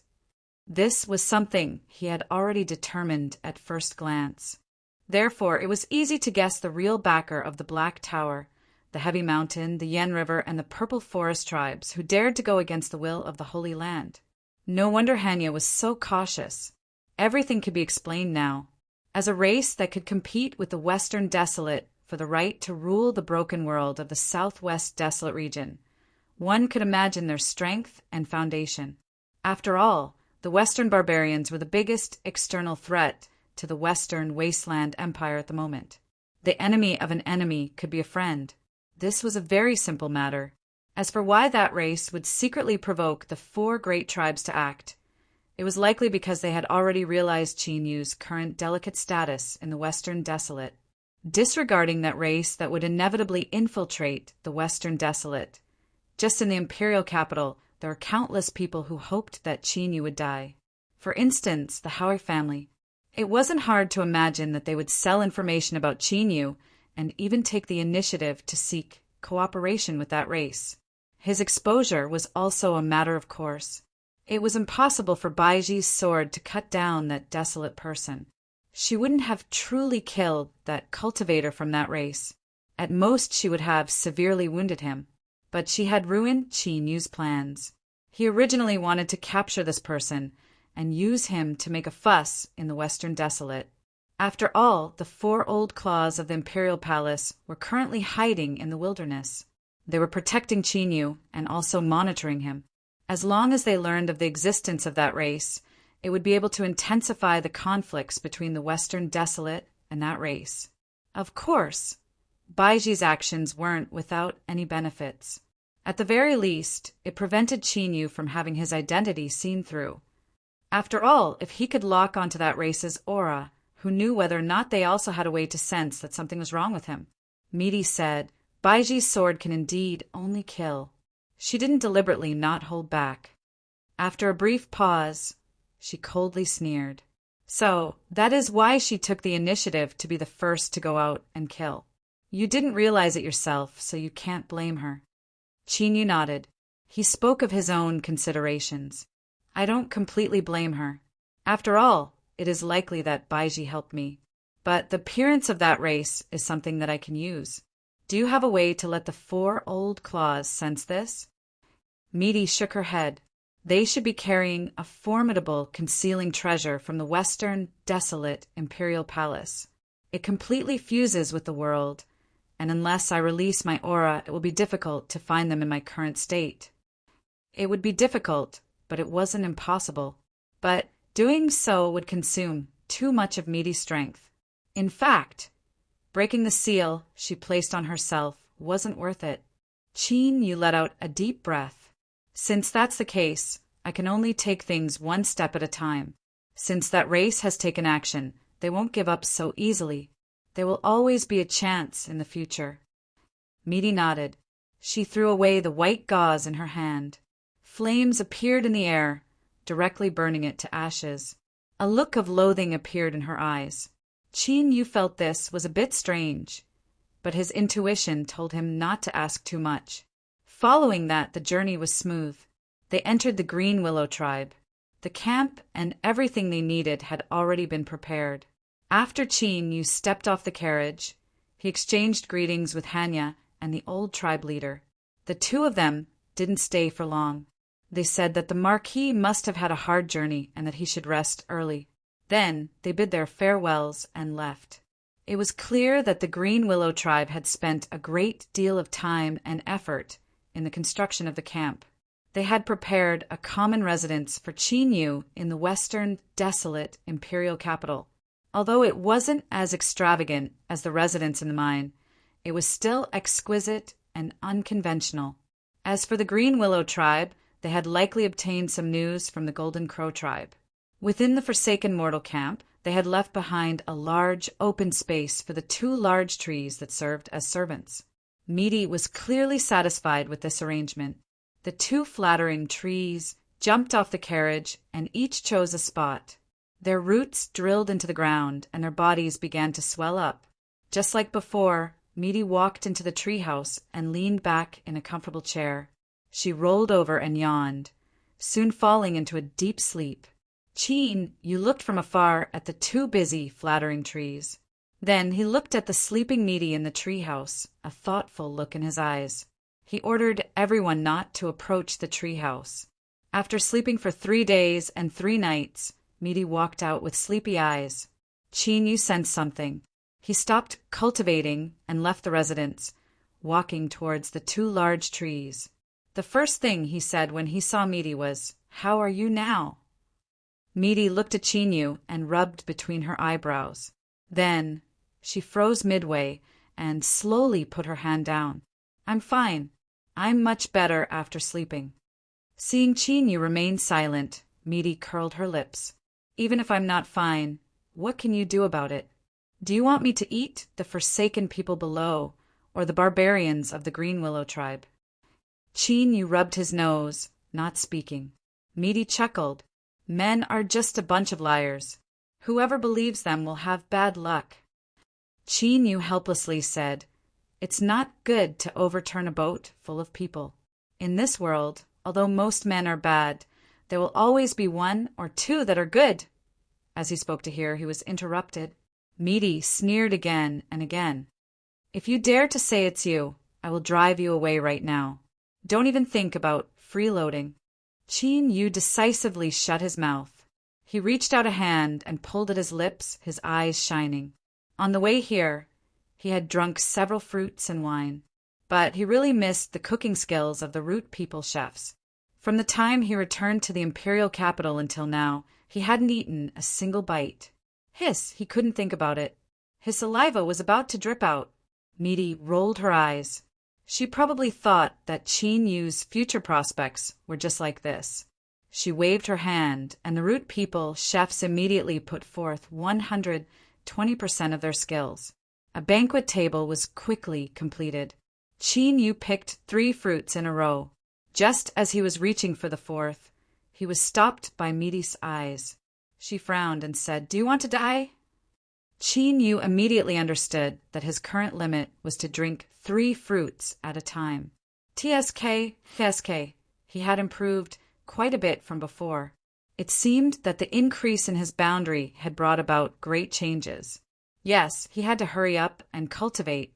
He had to strive to take another step forward as soon as possible. At that time, he would be able to eat and drink even more.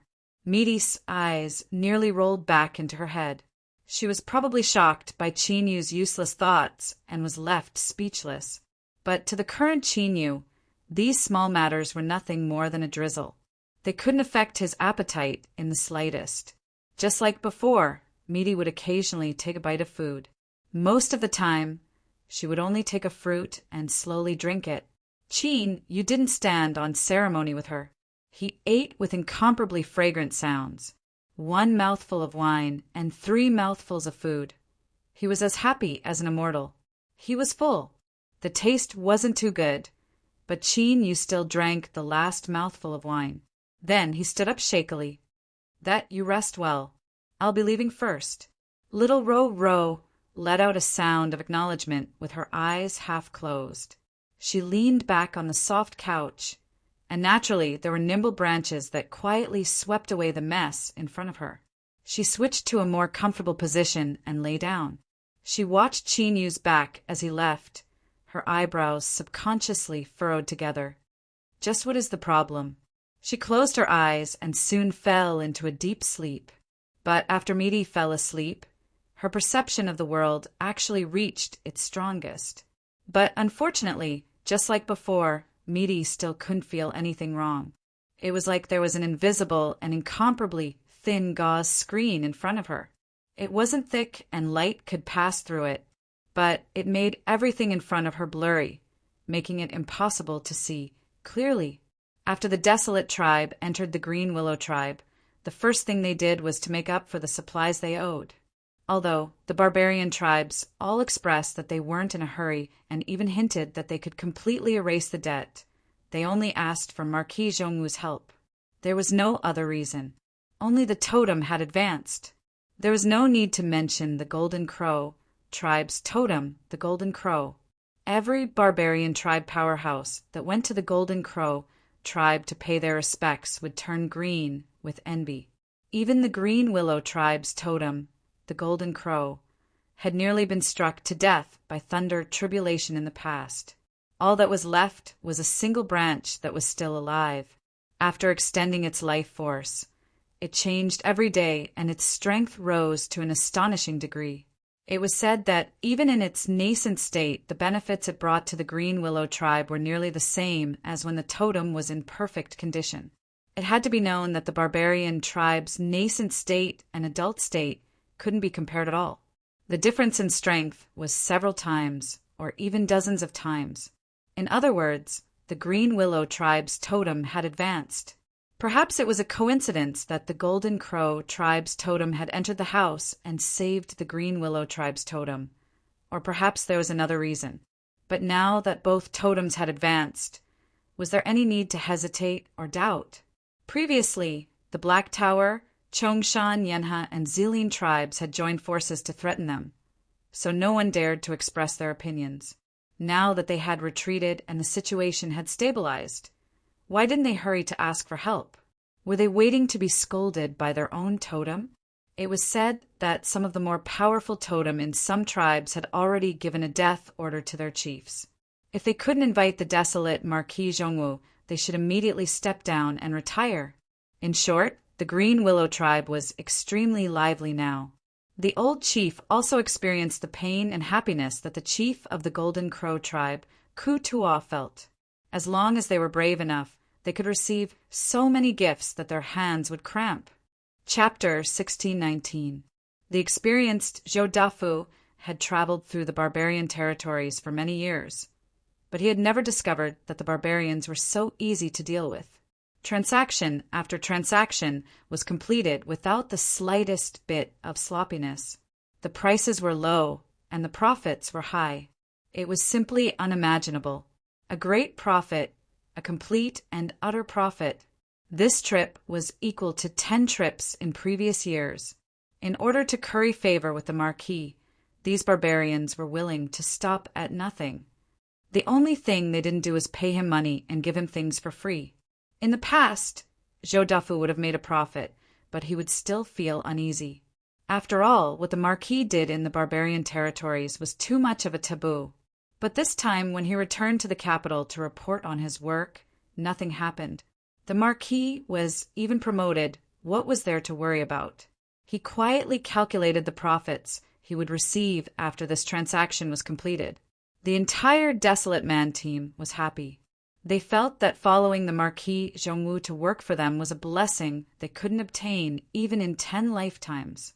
Of course, making money was making money. Zhou Dafu didn't interfere with anything he shouldn't have. These barbarians were constantly hinting at him. Wasn't it because they wanted to get close to the Marquis? Humph, humph. They knew what was proper.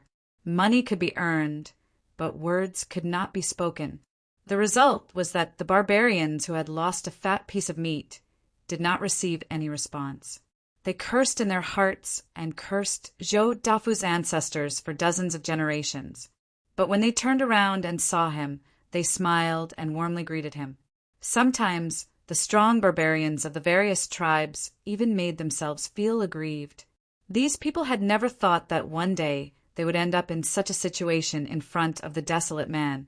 Zhou Dafu could pretend to be ignorant, but as the saying goes, you're the one who takes advantage of others. The old chief of the Green Willow tribe, who was in pain but happy at the same time, soon felt tormented. He hesitated again and again.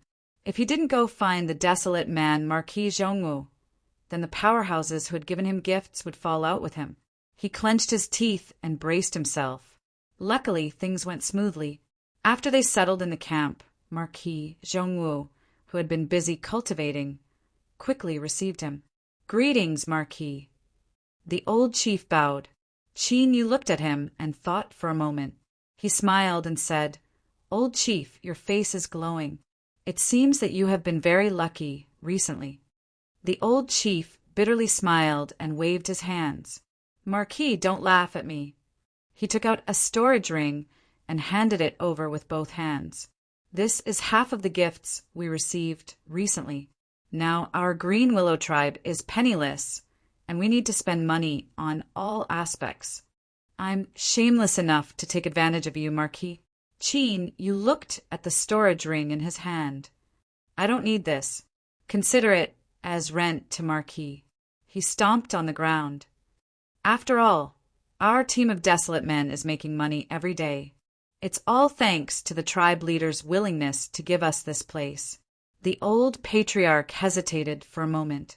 He looked up at Qin Yu's expression and nodded as he put away the storage ring. His smile became even brighter as he said, "Lord Marquis is such a generous renter. Even if there is another stack, our Green Willow tribe will never have too many of them." Of course, he knew that the so-called rent was just an excuse. What Marquis Zhongwu really cared about was the attitude the Green Willow tribe showed when facing the allied forces of the 4 tribes. This was what it meant to return a plum for a peach. Because of this, he hesitated for a moment before putting away the storage ring. If he insisted on giving it away, that wouldn't be good. It might cause the Marquis Zhongwu to misunderstand that the Azure Willow tribe was asking for more. It would be better for them to be even. Qin Yu smiled and gestured with his hand. "Don't just stand there and talk. Patriarch, please sit down. I brought some tea leaves from the Western Desolate. The taste isn't bad. Please have a taste." He reached out for the teapot, but the old patriarch hurriedly stopped him. "I don't dare to trouble Marquis. I can do it myself." He poured a cup of tea and took 2 sips. The old patriarch gave a thumbs up. "Good tea, good tea." Qin Yu faintly smiled. "It looks like the patriarch didn't come here today just to split the profits with me. If there is something you want to say, then speak directly. The old patriarch revealed a surprised expression. He coughed and said, Marquis is wise. Us barbarians have an old saying. If you eat your neighbor's sheep or cows, then you must return their fertilizer. In short, our Azure Willow tribe has already received a great deal of gifts, so we need to do something for them. Looking at Qin Yu's complexion, he took out a sheepskin scroll from his chest. On this, there are several tribes that have given you the most gifts. Each one of them is rich and powerful, and they are the wealthiest people in our western desolate lands. They have already promised that as long as Marquis is willing to help, they will give you a great reward. They will definitely satisfy Marquis. Qin Yu drank his tea, his fingers tapping the table. The old patriarch regained his composure. He hurriedly said, Marquis, rest assured that our Azure Willow tribe has already conducted a screening ahead of time. We guarantee that none of the tribes on this list participated in what happened before. Qin Yu smiled. Patriarch is thoughtful. Then I will take a look. He paused for a moment and continued, but I cannot guarantee whether or not I will choose one of the tribes. The old patriarch smiled and nodded. When I accepted the gifts, it was only a promise to deliver this list to Marquis. Now, I have fulfilled my end of the bargain. As for what Marquis chooses in the end, that is your own matter. My Azure Willow tribe will have no objections. On the sheepskin scroll were the names of 6 barbarian tribes. Qin Yu looked over it from top to bottom. Then he put down his hand and fell silent. He needed to continue building the world-breaking token. Otherwise, he wouldn't be able to stabilize the Western Desolate. This was also Qin Yu's main goal in entering the territory of the barbarians. In fact, during this period of time, although he had been cultivating, he already had some plans in mind. As for the arrangement of the world-breaking token, he couldn't just casually choose a place. For instance, this time, along with the materials that were delivered to Qin Yu, there was also a marked map. The Stone God tribe was one of the targets that the Western Desolate had drawn up. It just happened to be on the sheepskin scroll, and it was ranked first. The old patriarch calmly drank his tea. As he said, as long as he delivered the list to Qin Yu, he would have completed his task. As for who he chose in the end, that was up to Marquis Zhongwu. He was a truly intelligent person. Patriarch. Lord Marquis, please speak. The old patriarch laid down his teacup. Qin Yu smiled. He tapped the sheepskin scroll with his finger. The first ranked Stone God tribe. Did they give you the most gifts? The old patriarch blushed red. He nodded. I wouldn't dare to hide anything from Lord Marquis. The Stone God tribe sent me a stone essence that was produced when their tribe's totem evolved in the early years. It can greatly accelerate the growth of my tribe's divine willow totem. In terms of value and practicality, it is indeed the highest. However, the fundamental reason why the Stone God tribe is first is not because of this. Lord Marquis knows that my tribe's divine willow totem suffered from thunder tribulation in the early years, and we have been struggling to survive. The Green Willow tribe's strength has declined and their status has plummeted.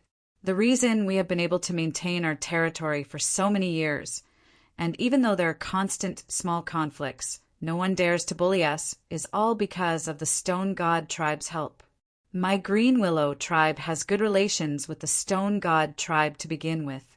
Even when the 4 great tribes joined forces to threaten them, the Stone God tribe clearly expressed their opposition, giving them a great deal of pressure.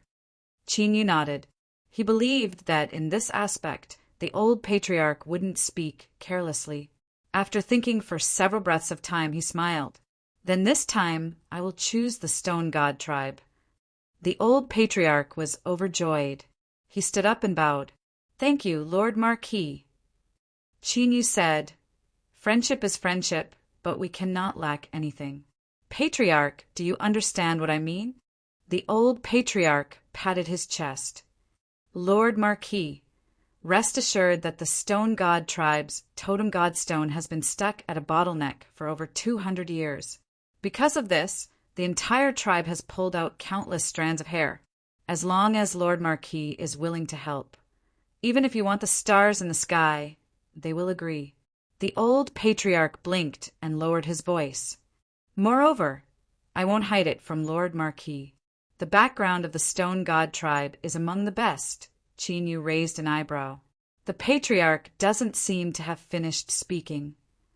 The old patriarch rubbed his face. He forced a smile. Lord Marquis has good eyesight. He hesitated for a moment and then lowered his voice even further.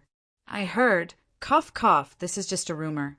Around 600 to 700 years ago, the Stone God tribe, because of some special characteristics of their totem god stone, caused a star to fall from the heavens.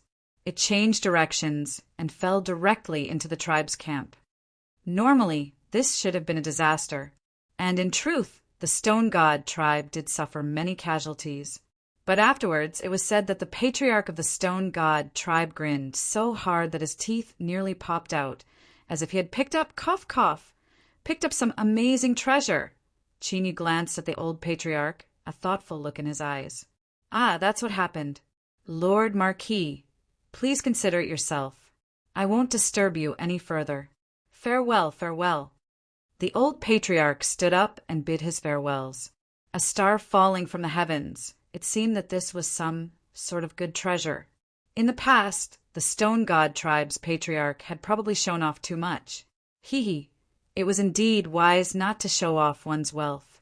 Otherwise, even if several hundred years passed, there might still be problems. Qin Yu's lips curved up in a smile as he teased the old patriarch of the Green Willow tribe. In truth, he understood that the reason the old patriarch had brought up the matter of taking the initiative was because he didn't want Qin Yu to learn of it from others in the future and ruin the harmonious relationship between the two sides. At this time, Meaty's voice sounded out in his ears. I want this piece of fallen star. Qin Yu rubbed his nose. He helplessly said, You couldn't have been eavesdropping all this time, right? I think you should at least give people a bit of privacy. Meaty coldly sneered. Privacy? Fine, I can give it to you. As for the matter of the Stone God tribe, I'll have to trouble you, Marquis Zhongwu, to personally handle it. Qin Yu choked on his words. He bitterly smiled. Fine, it's all my fault. Miss Meaty can do whatever she wants. Humph. Well, did you wake up again? It's been several days. I'm sure you're hungry.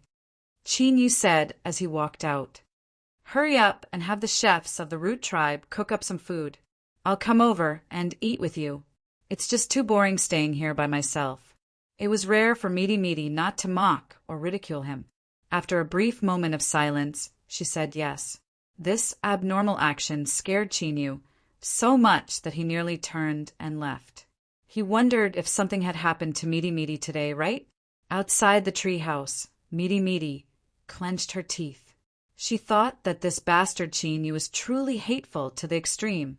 After hesitating again and again, Qin Yu still couldn't bear to give up this chance to freeload and eat. Luckily, although Meaty's complexion was ugly, the entire process went smoothly. He was too full again. Qin Yu felt a bit intoxicated. He narrowed his eyes and glanced at Meaty across from him. I think I'll need to sleep for a while. Can I borrow some space? Meaty frowned, a look of disgust on her face, but she coldly snorted and waved her hand. Immediately, another branch came over and made a similar soft couch for Qin Yu. Ha, thanks. Qin Yu took a step back and turned around. He thought that there was no one else who could enjoy this more. Other than that, it was just 2 trees, yet they were actually so adept at serving people. Who knew how they were trained? It was really difficult for them. The strength of the wine was indeed great. In addition, he had been in a constant state of cultivation during this period of time. His mind was exhausted, and he soon fell asleep. On the other side of the couch, little Meaty was taking small sips of wine. She glanced at the sleeping Qin Yu, and her lips twitched. She thought that this boy's courage wasn't small at all. He actually dared to fall asleep right in front of her. But her eyes quietly softened. After a moment of hesitation, she stood up and squatted down in front of Qin Yu. earnestly looking into his eyes. No matter how exquisite the method of changing one's appearance was, it was all an illusion to flesh and blood, because what she observed was the soul of a living creature. He was clearly a stranger to her, and she had no impression of him at all. But why couldn't she control her own thoughts? She lifted a hand and gently traced Chinyu's eyebrows with her meaty fingers. She furrowed her brows and withdrew her hand. She took out a piece of white gauze from somewhere and rubbed it with all her might until it was burned to ashes. Humph! With a cold sneer, she returned to the couch and sat down. Forget everything that happened just now. If anyone dares to remember anything, I will burn them down. The two flattering trees didn't move at all, without the least bit of response. But the truth was that this was a truly brilliant response. We are just two trees that don't know anything. Since we don't know anything, we certainly won't be able to hear what our master is saying. But this Chinyu, his status in her master's heart really wasn't ordinary. It seemed that she would have to treat him a bit better in the future. Perhaps one day she would be able to sleep on the same bed as her master. Who? A mass of flames appeared out of thin air, covering the two trees at the same time. Massive tracts of branches were instantly burned to ashes. The busying roots on the ground all clutched their heads and fell to the ground. Little Meaty clenched her teeth and said, "Do you two really want to die?" The two trees shivered. But in reality, the branches that were burned down by the flames were restored to their original state in the blink of an eye. After all, to a certain degree, they could be said to be immortal beings of this world.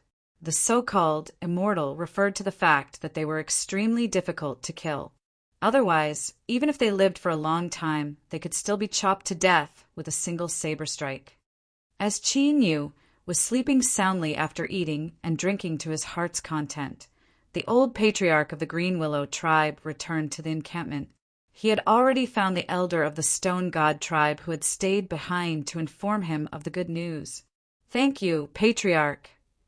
Across from him, the Stone God tribe elder's face flushed red with excitement. The old patriarch coughed. "There is something I should remind you of. Tell that old monkey that you must prepare the most precious reward for your Stone God tribe.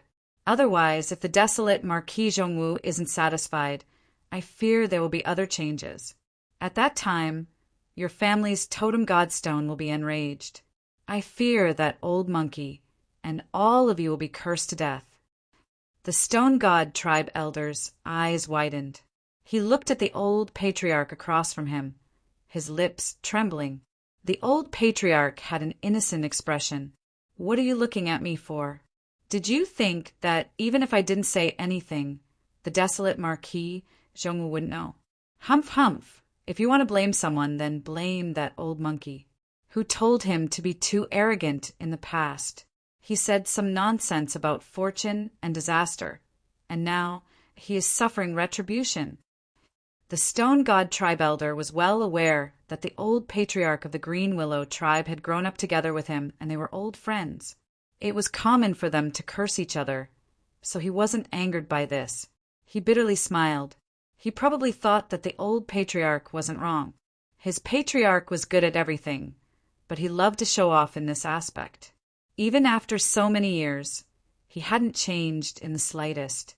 The Stone God tribe elder cupped his hands together and said, "I will report this matter to the patriarch." Chapter 1620. Elder Stone God hurriedly left.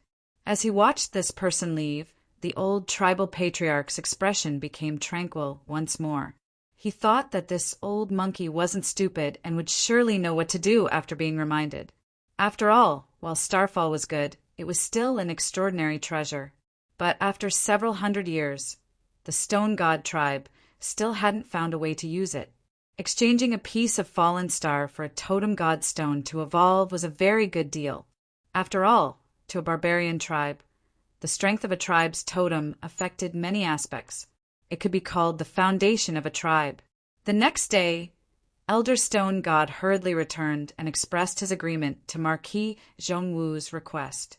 The old tribal patriarch frowned. "Since you've agreed, is Starfall with you?" Elder Stone God shook his head. The old tribal patriarch's frown deepened.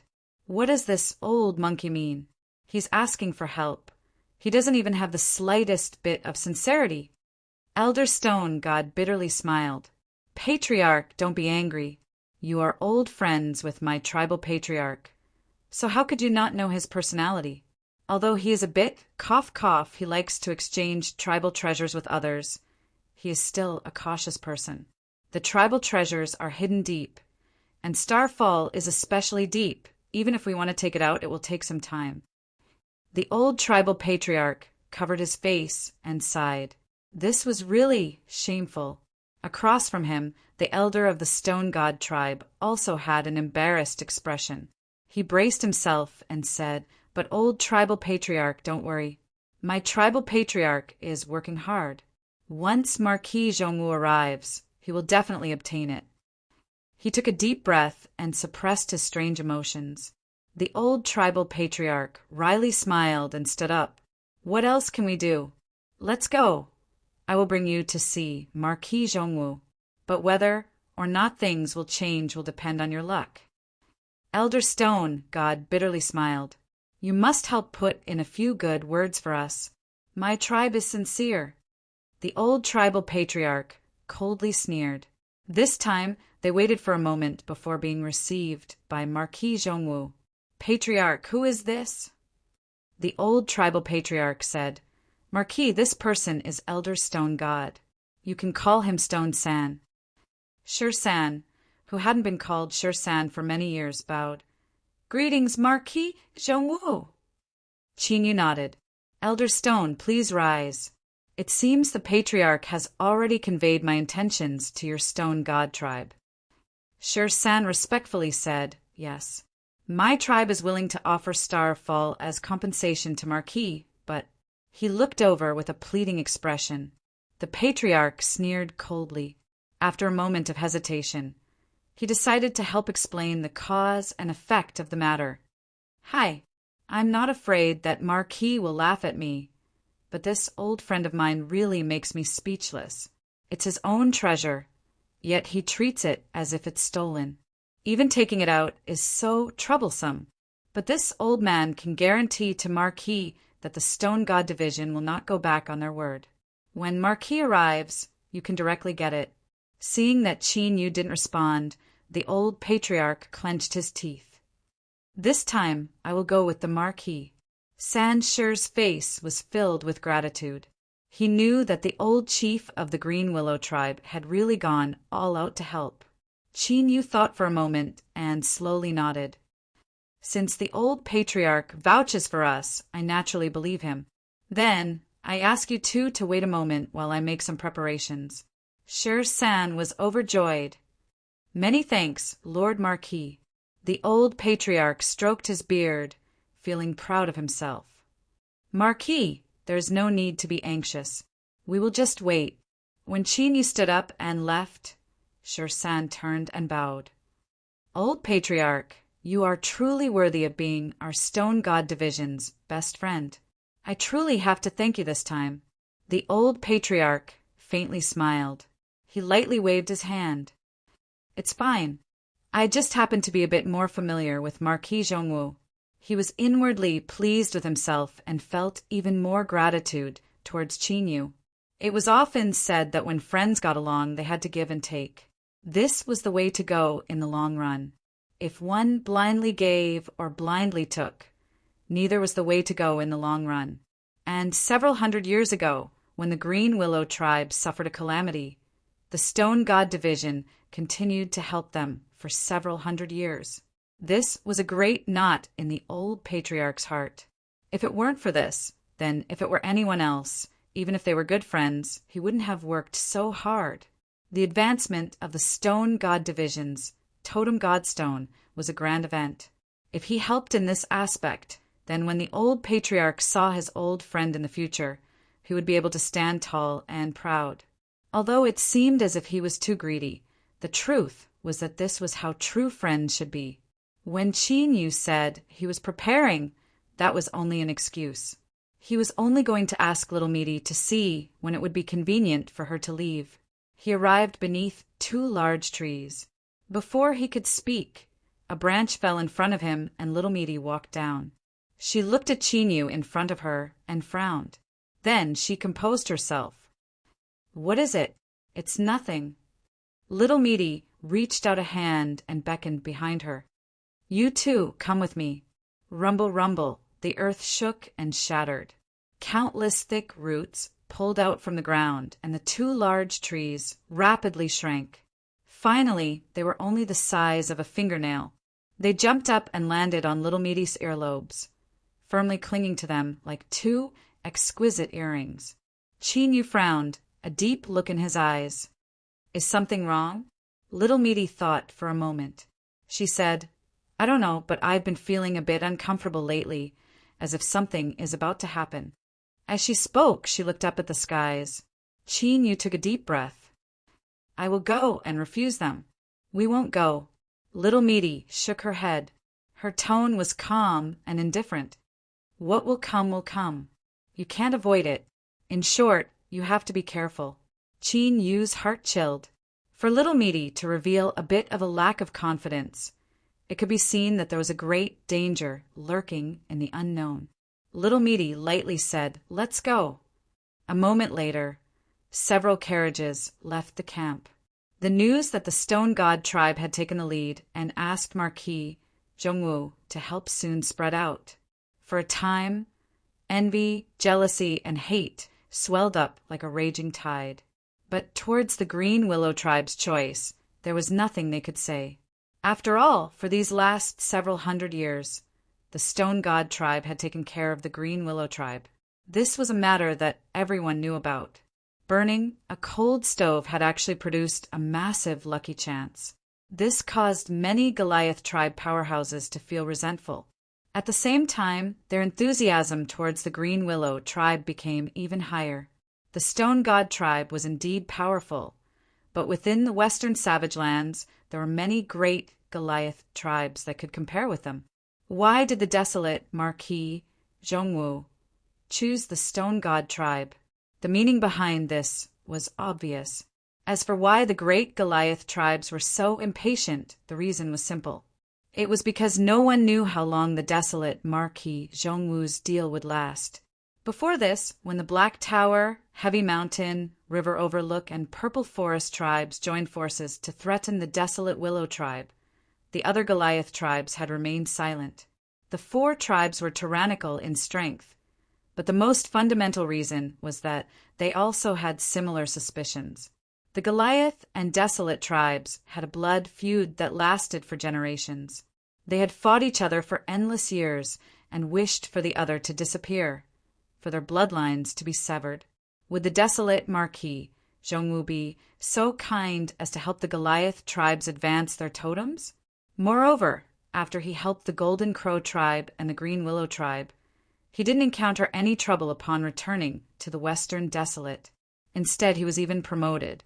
Even if one thought with their knees, they knew that something was wrong.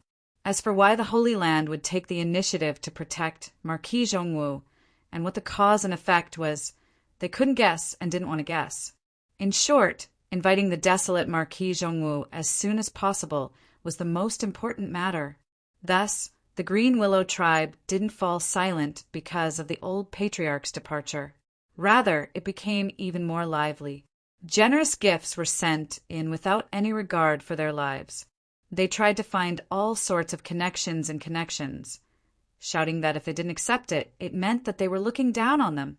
The group, hurrying towards the Stone God tribe, was quiet. On the road, Chinyu had already obtained information about the Totem God Stone, as well as a fragment of its main body that had been specially brought over and delivered to him.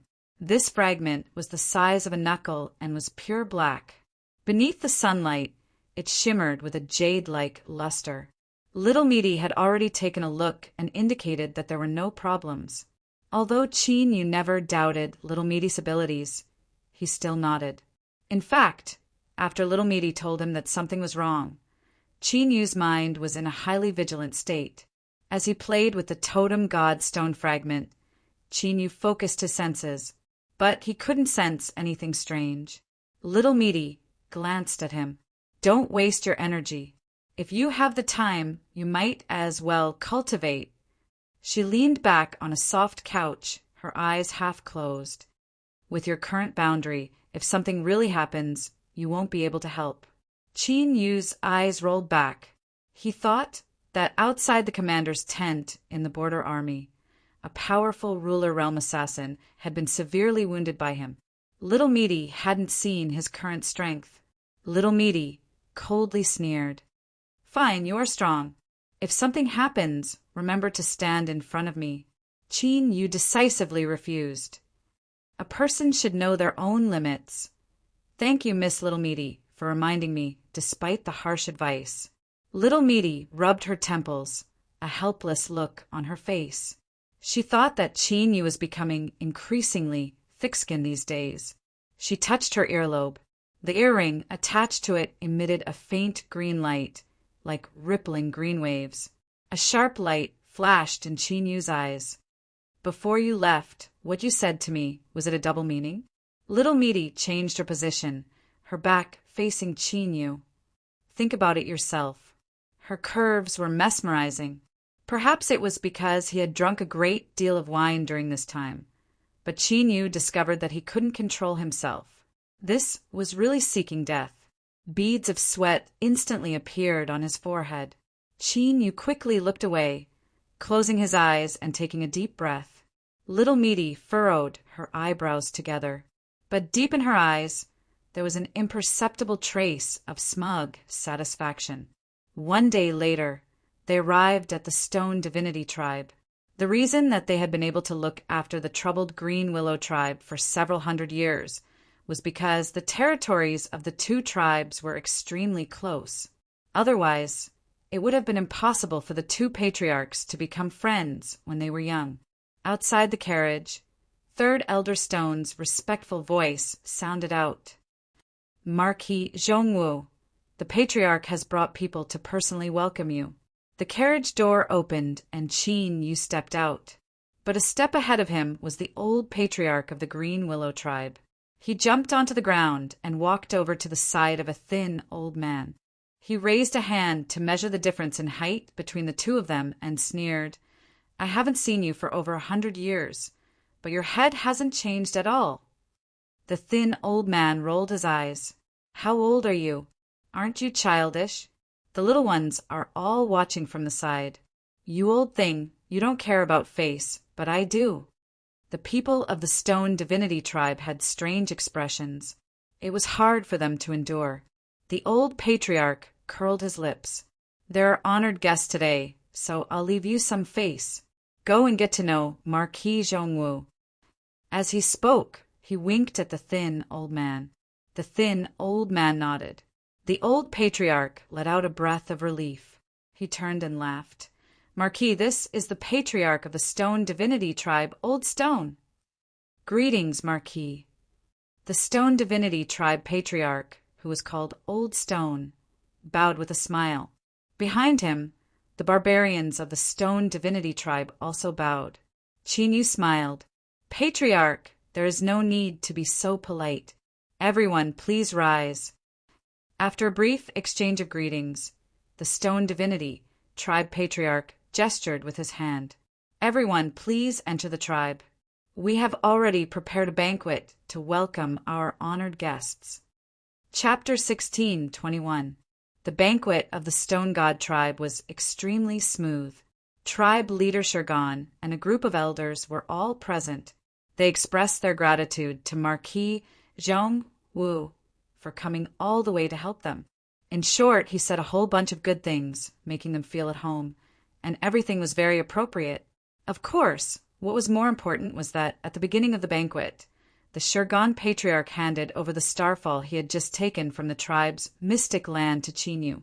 He also expressed his apologies and hoped that the Marquis wouldn't take it to heart. Qin Yu smiled and waved his hand, indicating that it was fine. He took starfall, glanced at it, and then put it away. The item was a good item. He could confirm at the moment he laid his hands on it. However, since Little Meat had asked for it by name, it was better not to look at it. Otherwise, if he saw it and pulled it out, he would be the one hurting himself. The old patriarch of the Green Willow tribe accompanied Chinyu to the banquet. It could be seen that his relationship with Patriarch Stonebold was quite good, laughing and scolding. The two of them seemed to be at odds with each other, but they managed to maintain the lively atmosphere of the banquet without making others feel discourteous. This was a great test of their tacit understanding. The Stone God tribe was extremely enthusiastic. Chinyu drank a great deal of wine, but he didn't know if it was because he had drunk too many of the wine fruits from the wine tree. But his capacity for liquor had been tempered, and he actually didn't feel drunk at all. Of course, although this was the truth, he couldn't show it. Pretending to be drunk was also a skill. Not only could he avoid suffering, but he could also save precious time. Another reason was that Little Meaty was not at the banquet. Even though she knew that this distance was practically nothing to Little Meaty, she still did not want to be too far away. Cough, cough. After all, it was not safe for her to be alone. Seeing that Marquis Zhongwu had drunk too much, regardless of whether it was real or fake, it was enough as long as his intentions were there. Thinking that his family's hospitality was considered polite, the Shirgan tribe leader decisively stopped him. The tribe's elders took turns and ended the banquet with a smile. They ordered people to send Marquis Zhongwu back to his residence to rest. The old patriarch of the Green Willow tribe greeted Chinyu and said that he wanted to stay here. He wanted to use the excuse of being drunk to say a few words to his old friend and then have him return first. Once Chinyu left, the elders bowed and drew back. Shirgan stood up and said, "Let's go. We'll find another place to continue drinking." The old patriarch nodded. "Did you make any smoked fish?" Shirgan said, "A few days ago I guessed that you would come, so I ordered people to prepare it. Have a taste." A moment later, the two patriarchs, who had known each other for more than 1,000 years, sat down in a small stone courtyard. There were only 4 dishes. One of them was the smoked fish that was mentioned earlier, and the other 3 were common wild vegetables. They were not exquisite and could not be compared to the delicacies at the banquet. The patriarch of the Green Willow tribe revealed a smile. "Not bad, old monkey. It's been hundreds of years, but you still remember my taste." Shirgan coldly snorted. "Do you still remember that it has been several hundred years since we sat down to eat together?" A look of shame appeared on the tribe chief's face. He took a deep breath and let out a breath before cupping his hands and saying, "You know me. I don't easily lower my head to others, but I was wrong in this matter. I'll be leaving first." He poured the wine and downed it in one gulp. On the other side, Shirgan's expression softened a bit. He picked up his cup and drank with him. "I've heard about what happened this time from Shir-san. You've helped our Stone God division so much. You can stand tall in the future." The old patriarch's eyebrows danced. "Of course. Hee, I'm not trying to boast, but if it weren't for me desperately fighting for him, would Marquis Zhongwu have appeared here? Old monkey, you should properly thank me. It wasn't the wine that intoxicated him, but the wine that intoxicated him." The knot in his heart of many years had been unraveled. At the banquet, the old patriarch had a clear and bright expression. But now, after drinking a cup of wine, he revealed a bit of drunkenness. He narrowed his eyes and happily smiled. Thus, he didn't notice the unnatural look that flashed across Shirgan's face. Shirgan lifted a cup of wine. "Thank you, my old friend." 4 dishes and several jugs of wine. The old patriarch drank himself into a drunken stupor. The smoked fish was completely eaten, but according to him, the taste had changed and wasn't the same as it was in the past. Shirgan looked at the old patriarch, who was slumped across the table, fast asleep. He slowly said, "Old friend, everything in this world can change." He ordered someone to send him back to rest. Shirgan stood up in the small courtyard, looking up at the bright moon above his head. His eyes were dim and his back lonely. After returning to his dwelling, Chinyu waited for the people of the Stone God tribe to leave. Then, he stood up and knocked on Little Meaty's door. "It's not locked. Come in." Hearing the calm voice from within, Qin Yu relaxed a little. He really was a bit worried. He was afraid that some accident would occur before he even knew what was going on. The room was brightly lit.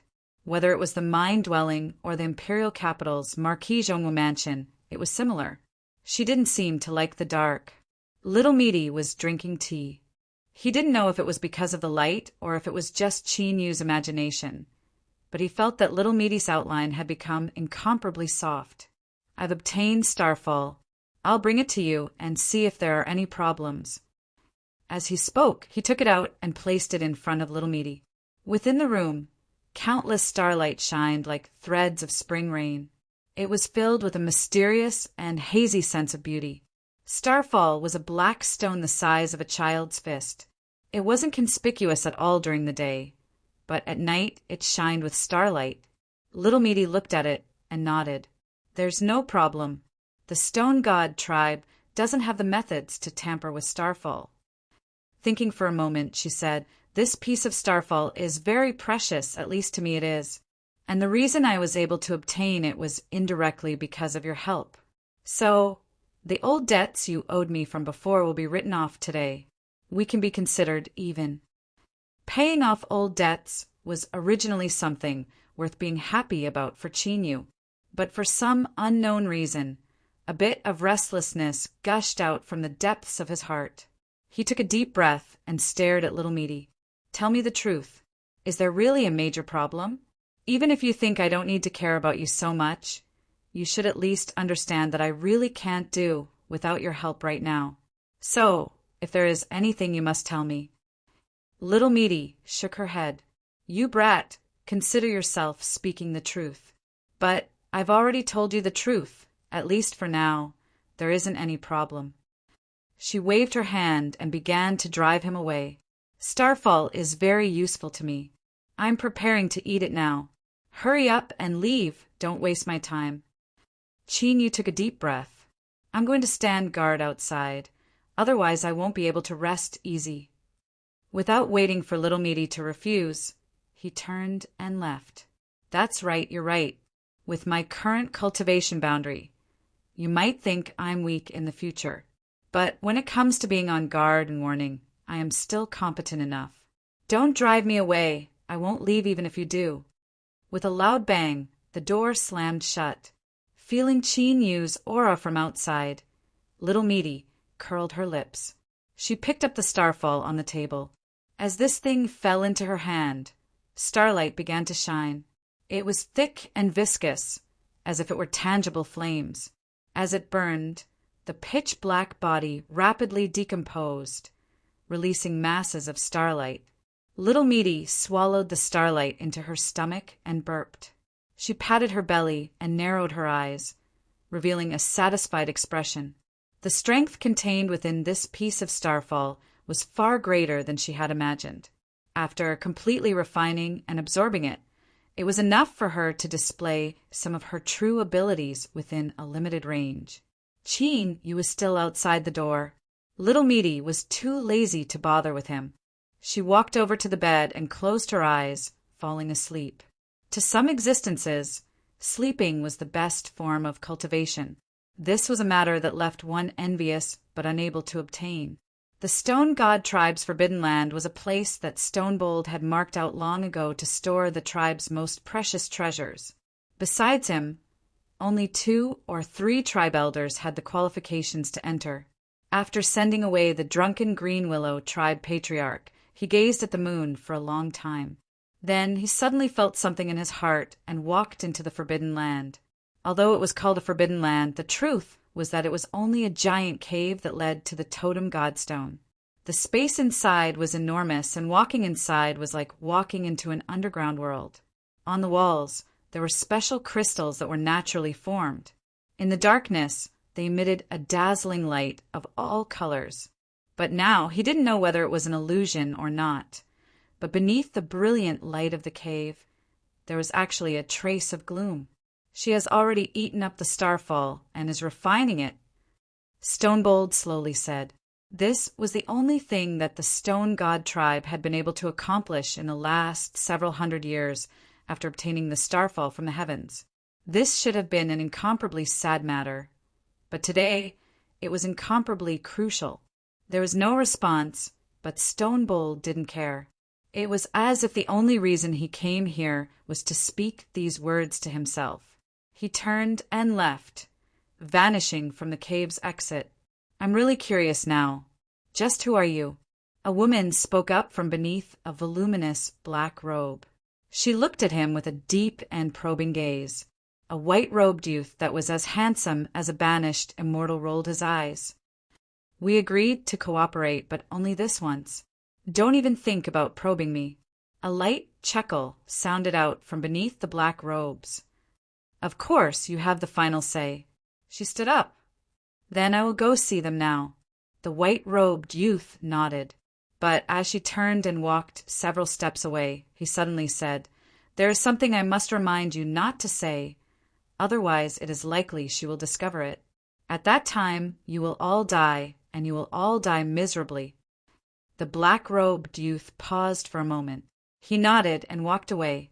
The white-robed immortal youth fell onto his bed.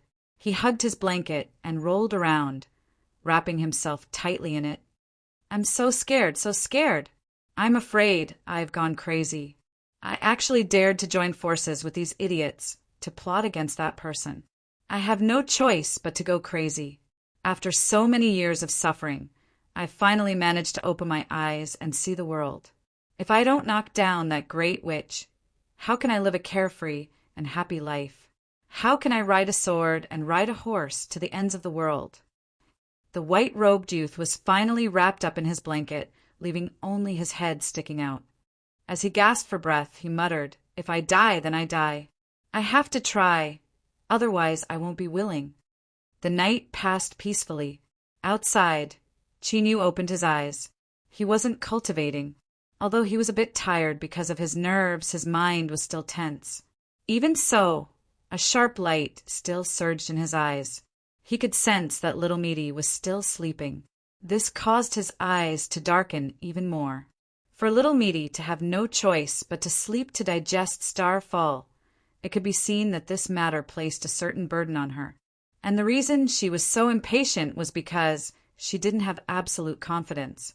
Chapter 16:22. In truth, this was the first time that Chinyu truly felt Meaty's restlessness. He raised his hand and rubbed the space between his eyebrows. He couldn't help but feel a little irritated, but he still took a deep breath and forced it to the bottom of his heart. He could not afford to panic. Otherwise, he would only end up dying even faster. After waking up from a hangover, the Green Willow Tribe Patriarch washed up and went to look for Chinyu. His complexion changed, and he hurried here.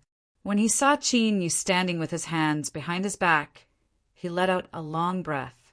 Last night, he had just bragged and pulled out the knot in his heart. If things were to change, he really wouldn't know what to do. Marquis, you're here. What's the matter with Madam?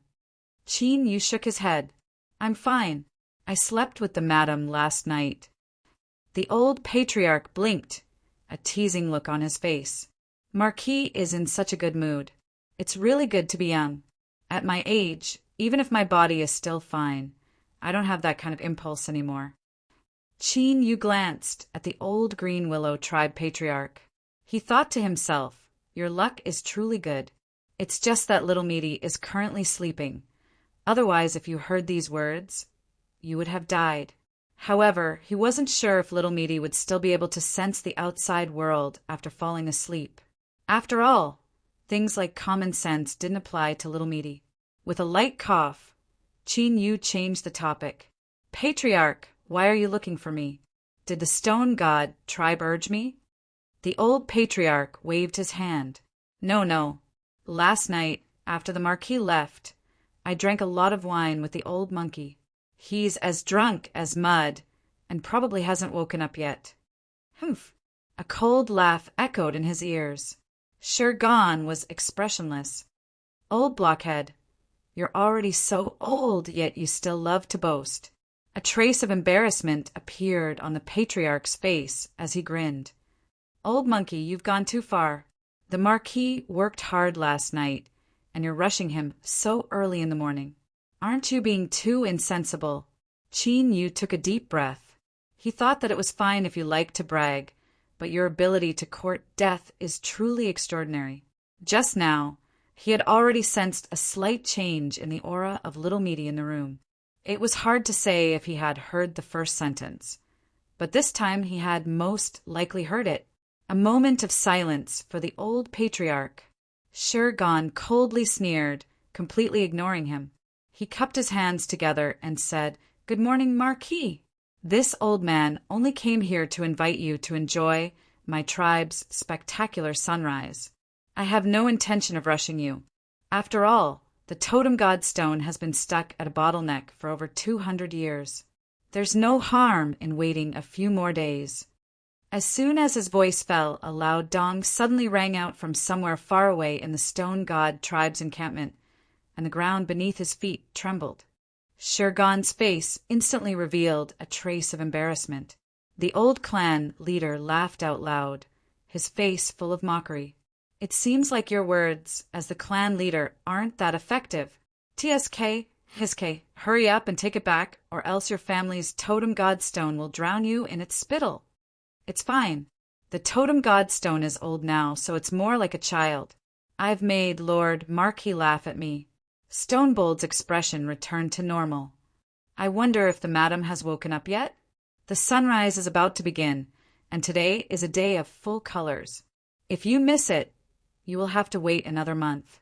I fear that Lord Marquis and the madam will miss this beautiful sunrise." The old clan leader didn't continue to rub salt into the wound. He smiled and nodded. "Old Monkey is right. The stone god tribe sunrise, especially the day of full colors, is one of the most famous sights in our great Goliath tribes. Lord Marquis shouldn't miss it." With a creaking sound, the door was pushed open from the inside. Little Meaty calmly walked out. She lightly said, "Then let's go take a look." Qin Yu glanced at her. Her aura hadn't changed at all.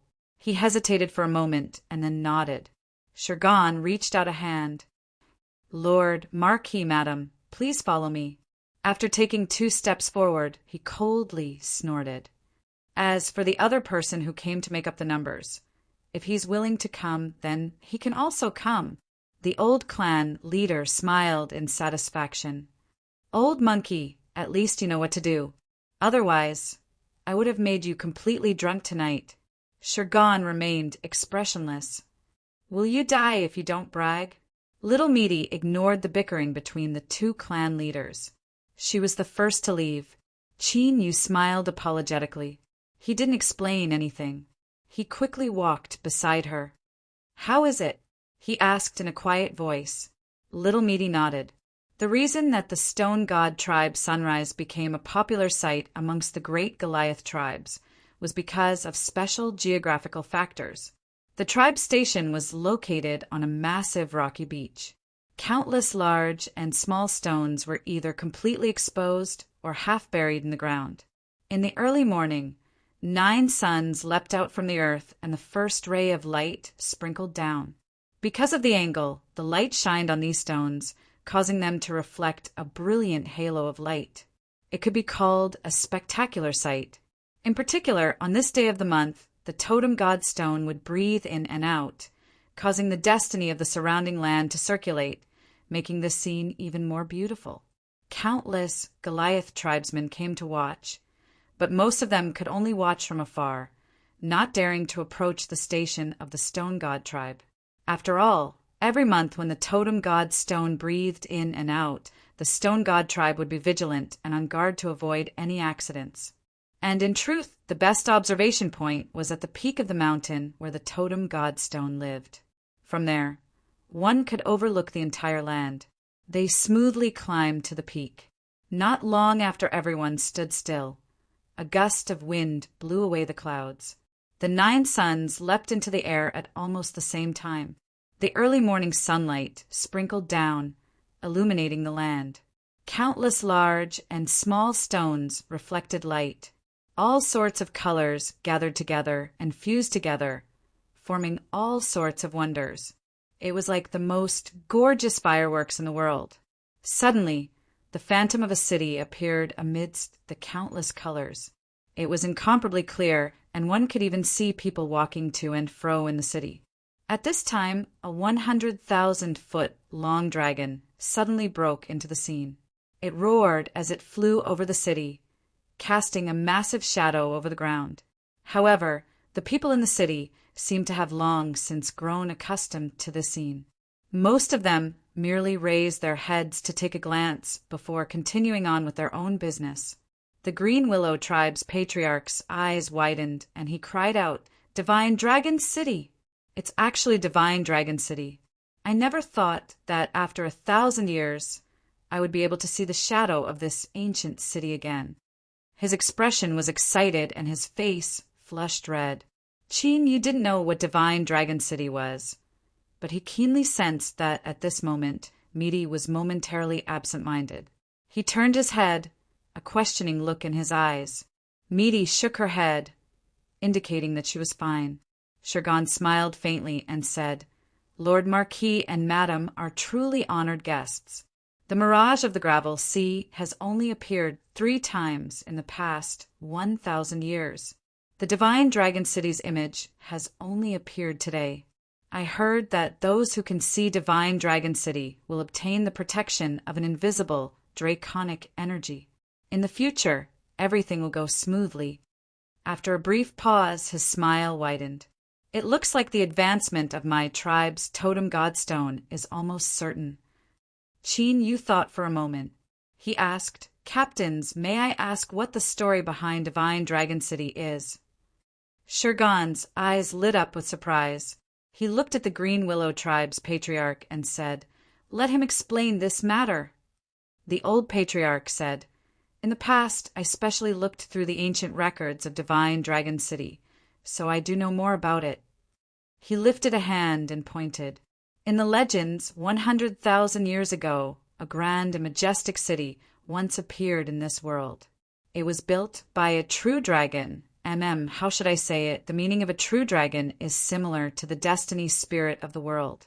In this vast world, every time there is a cycle of reincarnation, a powerful life form will be born. This life form will inherit the destiny of the world and receive the protection of the world. This life form will endure 10,000 tribulations without being destroyed, forever existing." Shurgan lightly said, "There are some things that are best said clearly. There is nothing in this world that can truly exist forever. The destiny spirit of the world is indeed said to be able to live as long as the world itself, but there have been several changes in the past. Otherwise, in short, the cycle of all things withering away, the cycle of reincarnation, is the eternal and unchanging melody." The old patriarch frowned. "Why don't you say it?" Shurgan looked up at the sky. The old patriarch snorted and curled his lips. "What I said just now isn't wrong. At least, according to the records of our barbarian race, the destiny spirit of the world has changed at least 4 times. The first destiny spirit of the world is a mystery, and no one knows where it came from. The second one is the master of Divine Dragon City that you and I see in front of us, an incomparably powerful true dragon. Afterwards, the true dragon perished for some unknown reason, and the true Dragon City was annihilated along with it. Then the third destiny spirit was born, the Heavenly Bull. As for the fourth, it is only half a destiny spirit, and it doesn't have a proper reason to come. Instead, it feels like it is trapped and cursed." The old patriarch looked at Qin Yu. He cupped his hands together and hesitated for a moment. "Lord Marquis is an important minister of the Western Wasteland, so you should know that your Western Wasteland has always had a great external threat. I'm not referring to us barbarians. Lord Marquis, please don't misunderstand." Qin Yu waved his hand, indicating that it was fine. He slowly said that race. The old patriarch nodded. "That's right." His words were interrupted by Stone Brave. "Lord Marquis knows these things better than you, so why would he need an old fellow like you to speak?" Now, the 9 suns slowly rose into the sky. The dazzling brilliance of the world gradually faded away, and the phantom of divine Dragon City in the skies began to vanish. Stone Brave smiled and said, "My tribe has prepared some special barbarian dishes. Lord Marquis, madam, I ask that you enjoy your breakfast." Little Meaty suddenly said, "What you said just now is a bit wrong." Stone Brave cupped his hands together. "I ask madam to advise me." Little Meaty looked at the vanishing divine Dragon City. She lightly said, "In this world there are indeed beings that are eternal and undying. In other words, they are the so-called long-lived species. It's just that you have never seen them before." After she finished speaking, she didn't explain any further. She turned and walked down the mountain. The two uniquely shaped earrings on her earlobes glowed with a faint green light. Qin Yu said, "Patriarch sure don't mind her. She is just like this." Stone Brave shook his head. "I wouldn't dare." He looked at Little Meaty's back and frowned. There was a thoughtful look in his eyes. When Qin Yu and Little Meaty walked far away, the old patriarch of the Green Willow tribe reached out and patted Stone Brave's shoulder. "Why are you in a daze? Whether or not there are long-lived species, what does that have to do with us?" Stone Brave let out a deep breath. He slowly said, "I just think that this world is a bit too unfair. It's fine. Let's go. It won't be good to keep our honored guests waiting." They enjoyed the breakfast that Divine Stone Tribe had carefully prepared. Compared to the cooking skills of the Root Man, it could only be considered ordinary. Qin Yu wiped the corners of his mouth and glanced at Little Meaty. Seeing that she didn't say anything, he smiled and said, "You've seen Fata Morgana and also eaten breakfast. Let's get down to business as soon as possible." The old patriarch said in a low voice, "The matter isn't urgent. Lord Marquis can rest for another night. It won't be too late to restore your spirit." Qin Yu's lips twitched. He looked at the old man and thought to himself, "Old mister, your courage is truly great." Little Meaty glanced at him. Qin Yu felt his heart skip a beat. He quickly waved his hand and said, "It's fine. This marquis is in very good condition. There is no need to wait any longer. Let's do it today." Little Meaty's words were the final word. Chapter 16:23. After making the decision, Shurgan was the first to get up and leave. He said that he had to gather the clan elders to complete some instructions and arrangements. He left in a hurry. After the news spread, the tribe's elders quickly gathered together. "Today, the desolate Marquis Zhongwu will help my clan's divine totem stone complete its transformation." Shurgan went straight to the point. His eyes swept over everyone. "There is no need for this old man to explain the significance of this matter to my stone god tribe." He stood up, passed down my order, mobilized the tribe soldiers, and set up a defensive formation. Before the totem evolves, no one is allowed to enter or leave. Passed down my orders. All elders are to carry out their own duties and pacify the tribe. As the totem god stone evolves, there may be some movements. Without my orders, no one is allowed to approach the forbidden land. Passed down my order. From now on, all clansmen are not to act on their own. Orders were executed at the fastest speed. The huge stone god division was like a precise machine, quickly operating at high speed. Everyone could understand the patriarch's cautiousness. The totem god stone had been stuck at the threshold of advancement for more than 200 years. Once it succeeded, it meant that the overall strength of the stone god tribe would skyrocket. This concerned the future of the tribe, so they couldn't afford to be careless. Little Meaty's mood wasn't right. Others couldn't sense it, but Qin Yu could faintly sense it. He chased away the Green Willow tribe's old chief with the excuse of calming himself down and adjusting his condition. He looked at Little Meat and asked, "Is Divine Dragon City related to you?" Little Roe glanced at him. "You're really smart. You can even guess such a secret." He admitted it. Qin Yu's heart shook. He thought back to what he had heard before. That true dragon of this world, He really didn't mean it, but he couldn't help but think that this true dragon could it have been eaten by Meaty? Humph! What nonsense are you thinking about? Little Meaty rolled her eyes. I don't want to talk about this, so don't ask. Well, with just a few words, all the words that Cheney was about to say were blocked back down. Now he could somewhat understand Little Meaty's personality. If she wasn't willing to say something, it would be useless even if he broke the casserole. After thinking for a moment, Cheney said, Then why did you choose today? Little Meaty was expressionless. You chose it. Cheney. He had to admit that it was indeed the case, but why did I feel like I was about to choke and couldn't breathe? However, one thing was certain. Little Meaty was not in a good mood. Cheney turned and sat to the side, no longer looking for trouble. But the truth was that he didn't relax at all.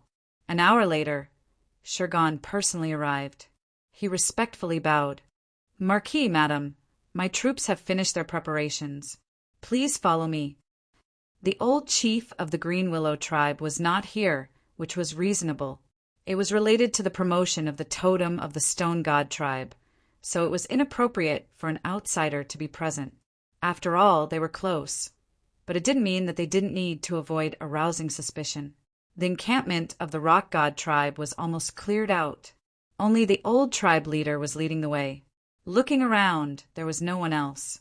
Noticing Chenyu's gaze, Stonebold explained, My tribe's totem godstones, because of their own attributes as well as their cultivation needs, have already fused into the earth veins beneath our feet. Once it starts to advance, it will definitely cause a scene similar to an earth dragon turning over. Thus, this old man ordered my clansmen not to go out to avoid unnecessary losses. Chenyu nodded. Patriarch sure is thoughtful. Shergan smiled. He waved his hand. I will have to ask Marquis for everything today. Once my tribe's totem smoothly advances, the Stone God tribe will surely reward you. Soon, the group of 3 arrived at the mountain where they had watched the mirage in the early morning. Shergan pointed a finger. My tribe's totem godstones are cultivating at the base of the mountain. Marquis, madam, please follow me. After a moment of hesitation, he revealed a bit of awe. Marquis, madam, perhaps you heard some things about me from that old block of wood. Cough, cough. Rumors aren't completely baseless. There are some arrangements inside. I ask that you 2 follow me to avoid any accidents. They passed through an illusory array, a trap array, and a bewildering array. After a great deal of time, the 3 of them arrived at a crack in the ground at the base of the mountain. It wasn't large. The part that was exposed outside wasn't even as tall as an adult. They had to bend down to enter. Shergan coughed. This is the passage to the base of the mountain. Chenyu glanced at the old patriarch who was leading the way. He thought that this old patriarch's cautious personality was indeed exaggerated. There was another world within the cave. The entrance was extremely small and narrow. If one didn't personally enter, who would have thought that there would be such an incomparably massive space hidden within the mountain? One that seemed like an underground world? All sorts of crystals emitted light. It was similar to the mirage that everyone saw this morning. It was incomparably quiet. All that could be heard was the footsteps of the 3 people. Shergan constantly reminded them in a low voice to avoid triggering any mechanisms. The 3 of them smoothly advanced. After an hour, they finally saw the totem godstone. Marquis, madam, today is my tribe's totem godstone's monthly breathing period. I ask that you wait a moment. I will go up first to awaken the divine stone. Shergan bowed. He walked to the side of the totem godstone, but didn't stop. Instead, he took a step forwards. Then, like a shadow, he fused into the divine stone and vanished from sight. Chenyu's complexion changed. In the next moment, he was grabbed by Little Meaty and pulled behind him. The totem god stone trembled. A halo of yellow earth light was released from it, sweeping through the entire cave and covering everything within. On the ground, countless stones began to tremble. Then, they came to life, jumping up and fusing together, turning into ugly stone monsters. These stone monsters didn't attack. Instead, they gathered around the divine stone, wrapping it up in layers. Little Meaty stepped forwards. The yellow earth halo in front of her instantly broke apart, forming an empty space that was 10 feet wide. She looked up at the divine stone, her eyes icy cold. I guess that there was a problem with you, but with just you alone, you dare to attack me? Of course he wouldn't dare. Another voice sounded out from thin air. You are extremely mysterious, and your strength is unfathomably deep. Today, you have acted unscrupulously.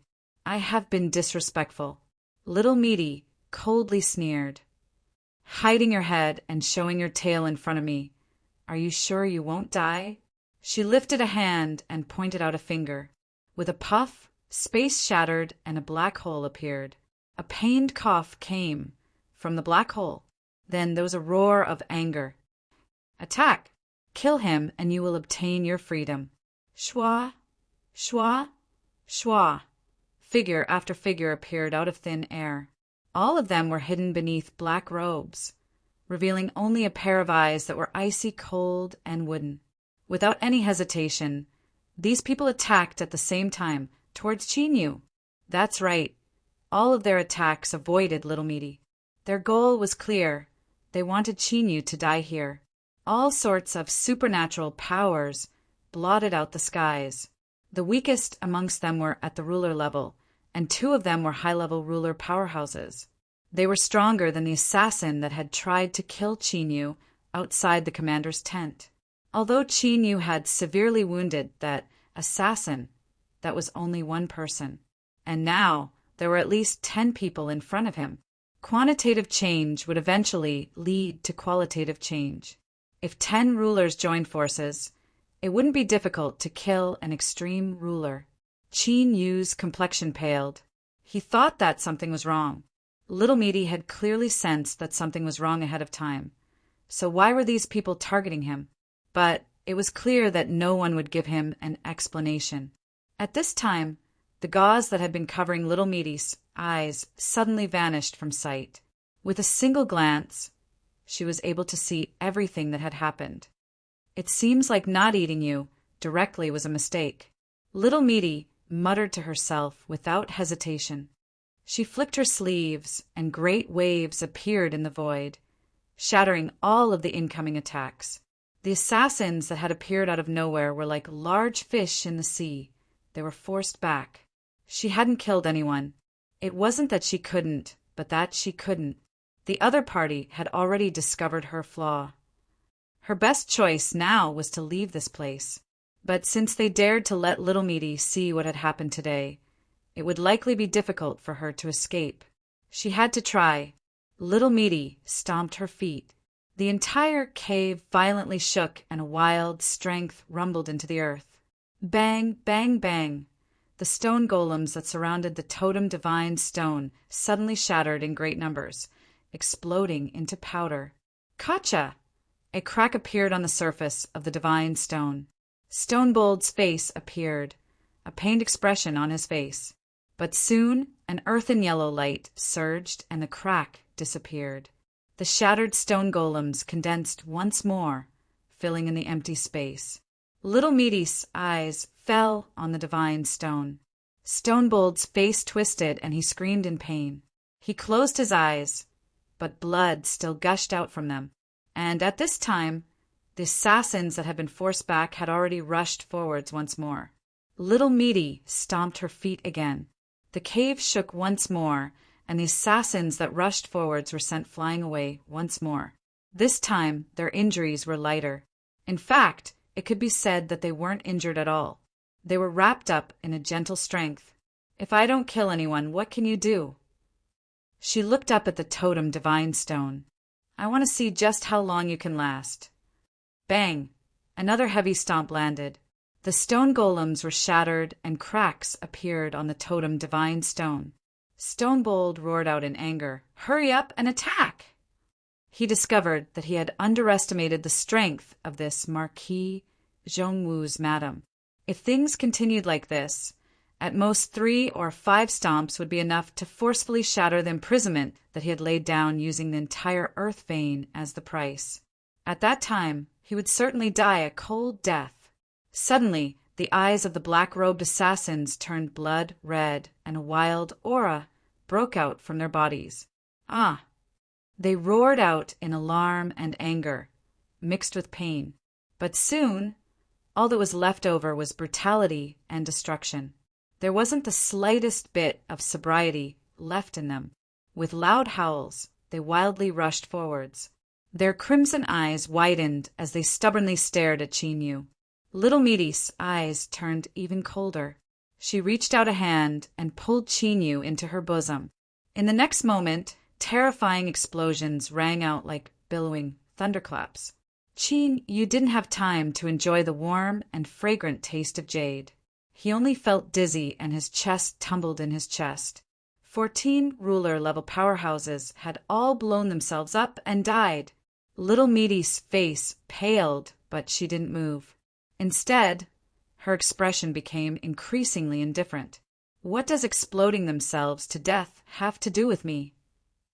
A light sigh sounded out in his ears. A black-robed woman appeared in the aftershocks of the explosion. Whether it has something to do with you or not, I fear that whatever you say doesn't count. Chapter 16:24. Rumble, rumble. Where the stone god tribe was, thunder roared from the highest heavens. In the blink of an eye, countless clouds surged out, thick and low, as if they would touch that forbidden mountain. The complexions of the stone god tribe elders that were guarding outside changed. They could feel a ruthless and destructive aura. Could it be that an accident occurred when the divine stone was breaking through its bottleneck? The green willow tribe patriarch's figure flashed, and he appeared on the roof of a small stone courtyard.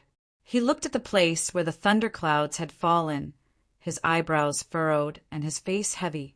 Something wasn't right. At this time, the terrifying suppression falling down from the heavens was even more terrifying than the backlash of the world when the totem divine willow failed to break through. Just what was going on? With hesitation in his eyes, the green willow tribe patriarch took a deep breath. He took a step forward and held out. He didn't hide his whereabouts, and soon 2 stone god tribe elders welcomed him. Patriarch Wood, when my tribe's totem is breaking through, please don't casually walk around. One of the elders said. On the side, Shursen bitterly smiled. He thought that these newly promoted elders were a bit too insensible. He glared at him and hurriedly explained, Patriarch Wood, please don't be angry. He was just worried and lost his sense of propriety. The old patriarch said, I won't bother with him. But now the totem divine stone is breaking through. It is clear that some accident has occurred. Do you still want to continue waiting? Sure. Sen cupped his hands together. The patriarch just sent out a message. Although there have been some accidents, the overall situation is still under control. He wants us to be on guard against anyone scheming against us and not act without orders. Although his words were respectful, there was also a hint of warning. After all, in the Stone God tribe, the Green Willow tribe patriarch was still an outsider. The old patriarch's complexion darkened. He humphed and turned to leave. Not only did he not feel relieved after hearing Shursan's words, but an even greater sense of worry and unease rose in his heart. With the old monkey's cautious personality, there was something wrong with it for it to remain so calm after causing such a great commotion and not do anything else. Something had happened. Something had definitely happened. The old patriarch was deeply worried. But right now, besides waiting outside with wide eyes, there was nothing he could do. The red negative karma flames that were as thin as flying threads surged out of her flesh and enveloped her figure. At this time, the terrifying thunder tribulation that descended from the outside world had nothing to do with the totem godstone. Instead, it had locked onto her. As someone who should not exist in this world, he had already committed a great taboo by descending into this world. It was only because the flesh had completed its self-seal and minimized its interference with the outside world. That was why it was reluctantly allowed to continue staying. However, Today's slaughter had resulted in the deaths of more than 10 sovereign realm experts. This terrible debt of taking lives was placed on the flesh. Just as the black-robed woman had said earlier, the flesh's words did not count. Only the world itself could make a judgment. It was clear that its patience had reached its limit. It tacitly decided to use some methods that weren't exactly honorable to expel the flesh. The reason for that was because her existence was a hidden danger to the world. The reason why he didn't directly kill her was because she couldn't be killed at all. She was a truly perfect and flawless type of long life. The flesh pushed Chinyu away, not allowing him to be contaminated by the blood flames of karma. Her eyes fell onto the black robes, cold and indifferent. Is there any use in wearing a robe in front of me? After a moment of silence, the black robes dissipated like smoke, revealing Li Ruhua's figure, the third-generation disciple of the central, desolate, divine continent bowed from afar. Your supernatural abilities are incredible. Since I have appeared, I have no intention of continuing to hide. She stood up, her expression solemn. I only came to make things clear to you. Everything I do today has karma. You stole half of my destiny and gave it to the loyal Marshal Marquis Ningqin. This is the same as severing my great Tao. Li Ruhua naturally has to take it back. Her eyes swept over Chinyu. They were cold to the extreme, without the slightest hint of emotion. If one had to say something, it would be an unforgettable hatred and a cold, killing intent. This gaze left Chinyu somewhat baffled. It was your Li family that took the initiative to scheme against me. No matter how you looked at it, I was the victim. As for stealing half of her destiny, Chinyu felt that was simply nonsense. How could he not know what happened to him? But at this time, Chinyu stiffened. He suddenly thought of the memories that had disappeared in the realm of grandeur and yellow millet. Could it be that it had something to do with Li Ruhua? Her gaze right now was just too frightening, as if she had done that to her again and again. As if sensing the meaning in Chinyu's eyes, Li Ruhua's chest rapidly heaved several times, and her eyes turned even colder. You bastard! You bastard! Why are you pretending to be innocent here? You really should be torn to shreds. Meaty coldly sneered. This time you were far too shameless. Through that little fellow, you told them many things. You even made preparations ahead of time to settle karma. But do you think this will be useful?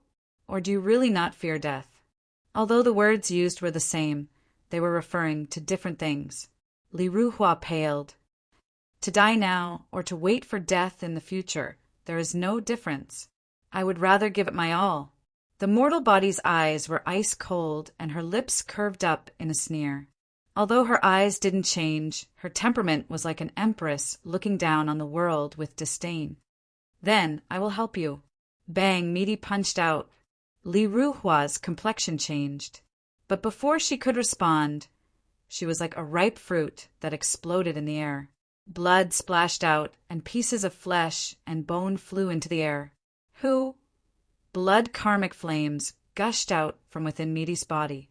Her strength instantly rose to a level that was even greater than when she had killed over a dozen ruler powerhouses. She really is a reincarnated body. It seems her achievements in her past life were quite high. Rumble, rumble. Even deep underground, one could still hear the roars of thunder in the skies, filled with anger and depression. It seemed that Meaty's unhesitant punch to kill Li Ruhua had thoroughly enraged the world.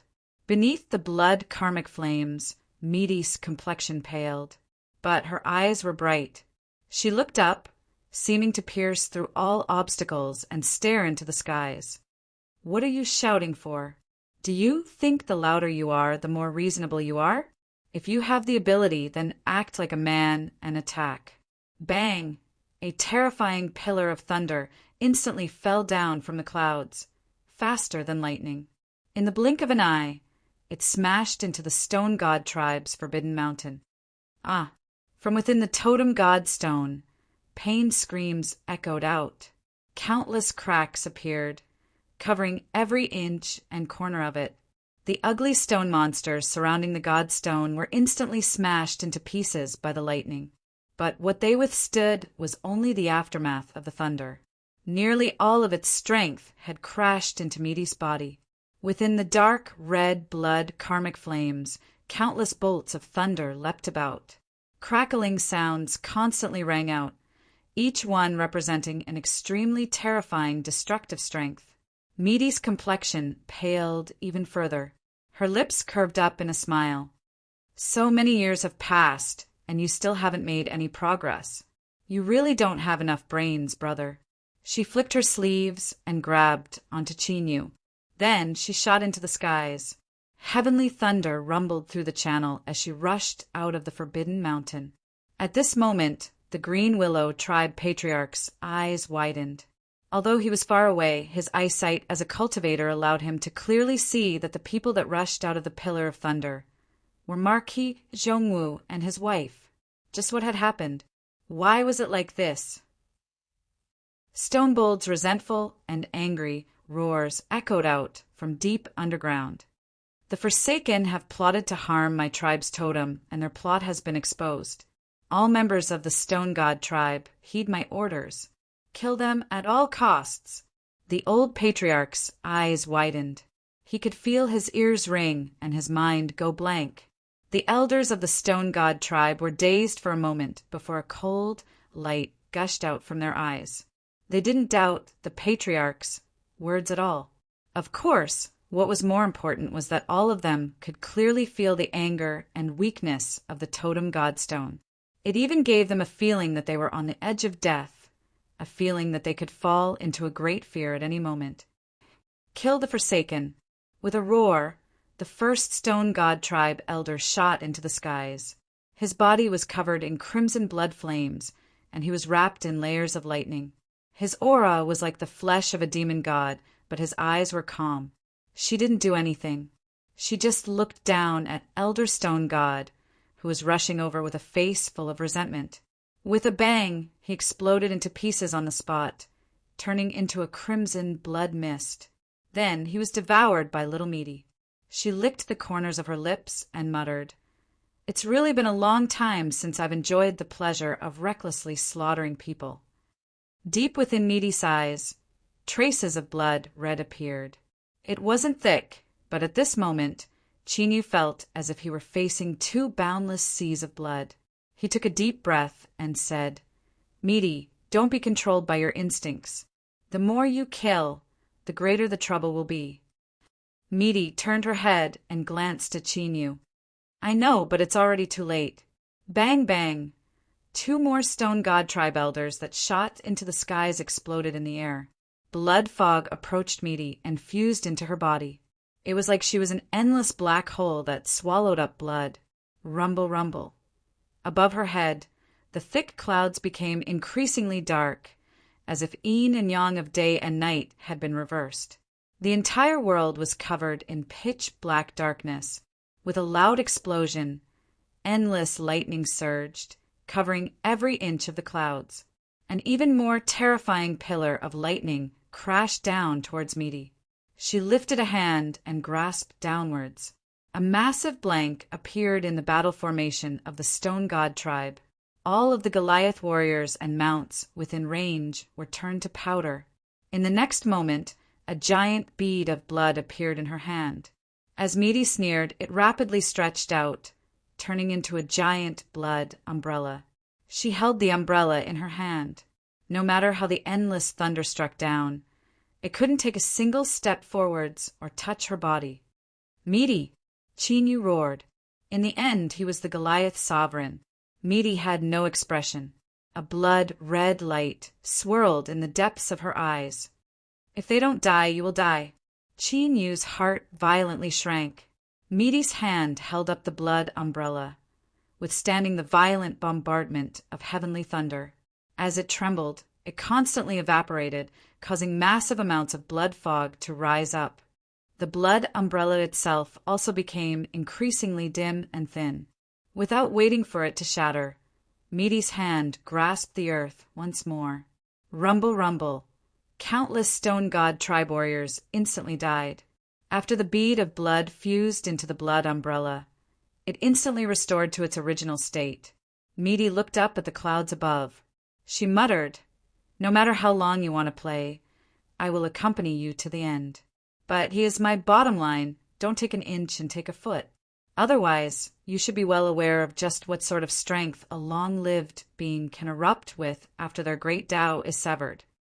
Chapter 16:25. The tumbling thunderclouds paused for a moment. Meaty's lips curved up in a smile.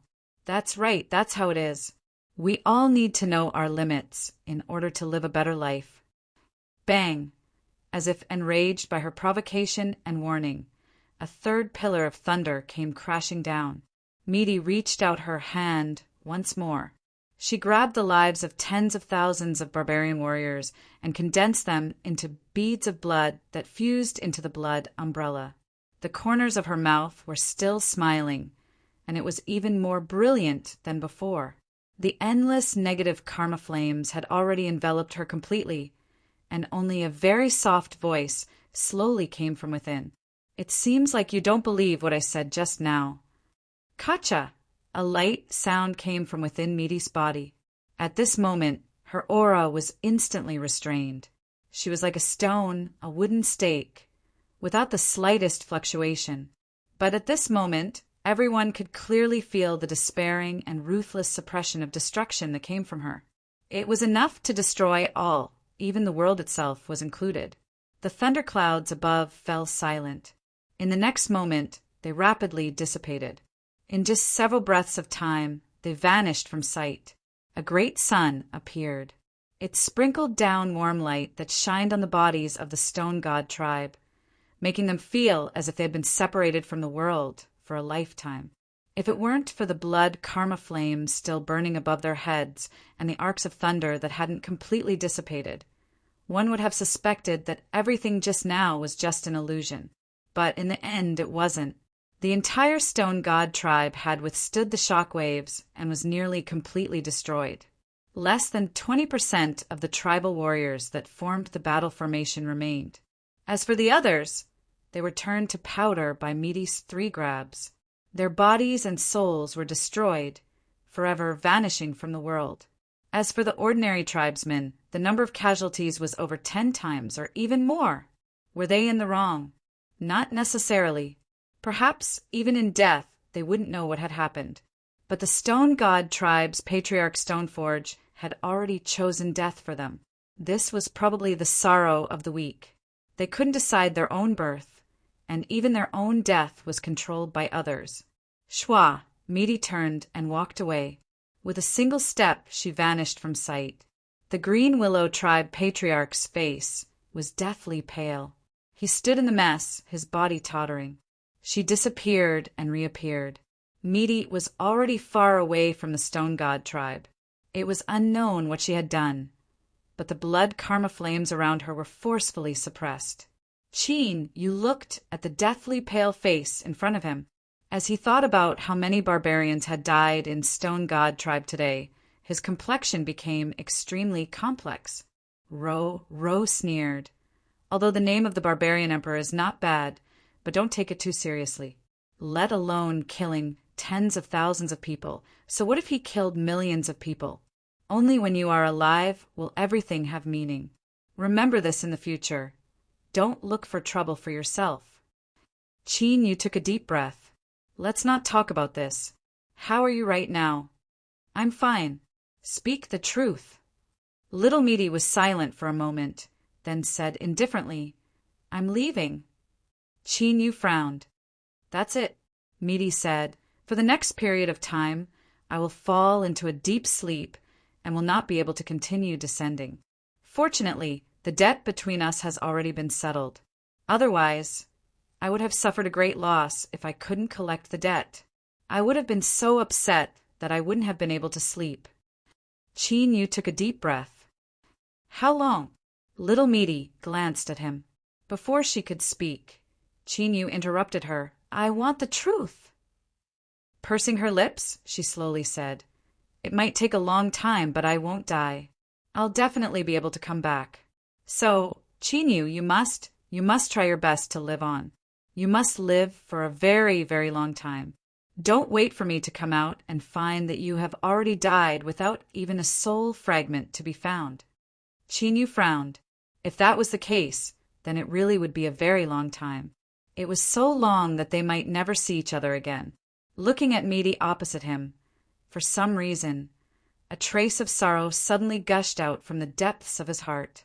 Chinyu tried his best to suppress it, but his eyes still turned slightly red. He took a deep breath and turned sideways. How can I help you? Little Meat sighed and said in a gentle tone, It's useless. Didn't I say before that your cultivation is still too weak? Perhaps it was because he felt that it was not good for him to say such harsh words when they were about to part ways. So he smiled and said, Cultivate well. When the day comes that you can punch a hole in that big net, you will have the ability to save me. Chinyu remained silent. Little Meat waved her hand. That's enough.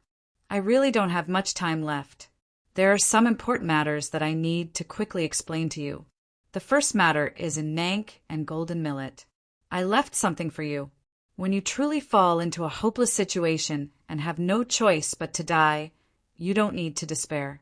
You need to believe that there is a reason behind the phrase, escaping death in a hopeless situation.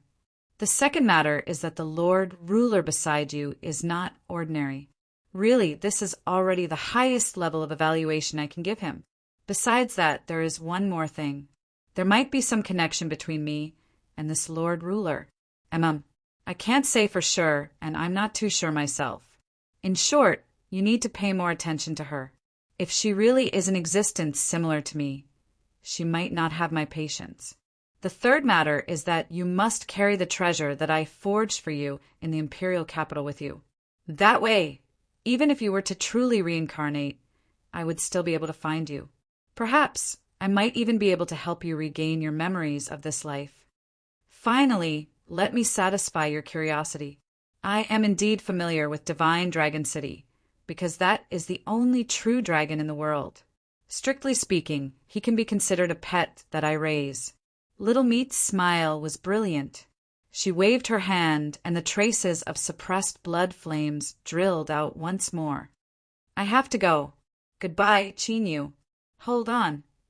Chinyu suddenly said. He stared at Little Meat in front of him. Hold on a little longer. Before I wake up, don't leave. Little Meat furrowed her eyebrows. There's no point in saying that. Chinyu had already closed his eyes. In the distance, within a half-abandoned crack in the world, the slumbering Lord Ruler's long eyelashes gently trembled. He slowly opened his eyes. At this moment, there seemed to be countless stars and clouds swirling within. It was too beautiful to behold.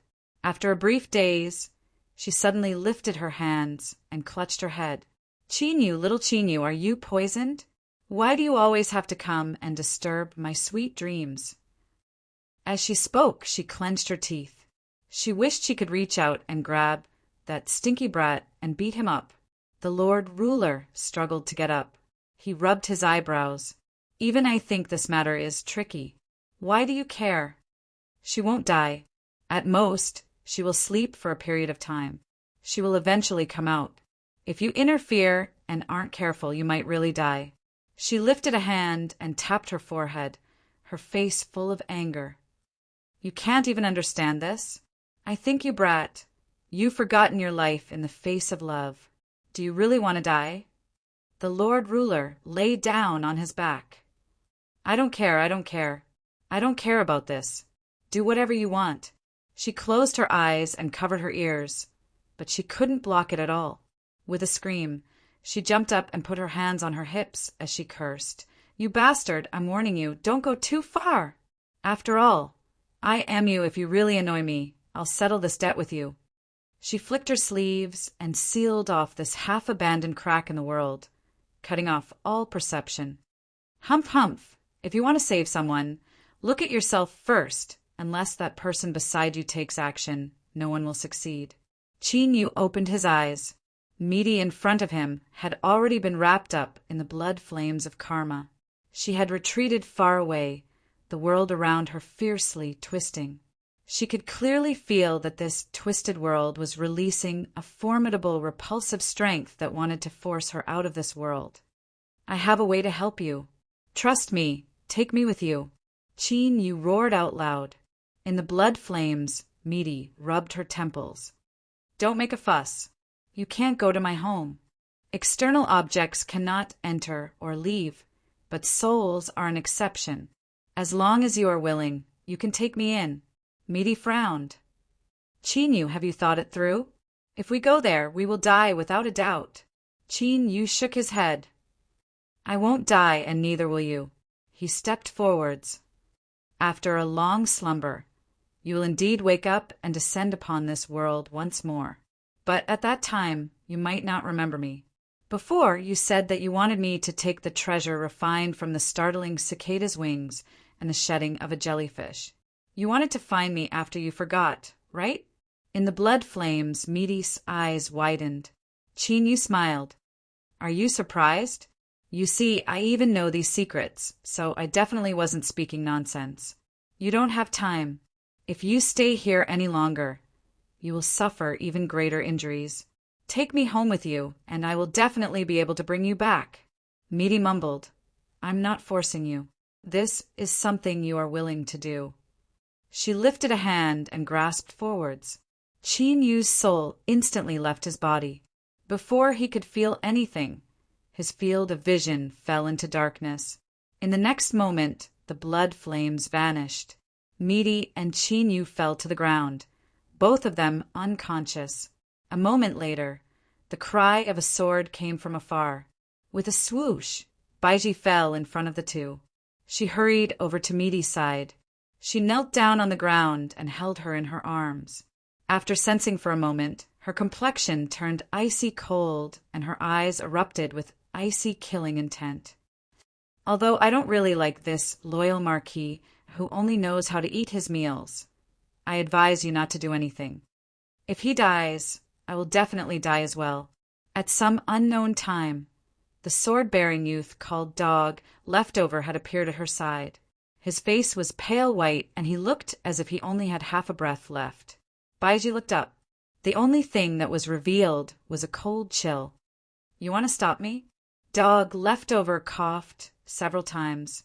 He wiped away the blood that had spilled out and earnestly said, No, I just want to live. He felt dizzy, as if there were several large stones in his head. It was so heavy that he couldn't open his eyes, and his consciousness was hazy and unclear. Faintly, he could hear a voice outside, as if someone was shouting a name. It was a woman. Who was she calling? Was it me? But who was he? Where was he? He wanted to wake up, but his head felt heavy, and there was nothing he could do. After struggling for a bit, he used up the last bit of his energy and fell into a deep sleep once more. The voice in his ears faded away. The Green Willow tribe patriarch looked at the pale-faced Stone Hollow, who seemed to have aged several hundred years in a single day. He slowly said, Tell me just what happened.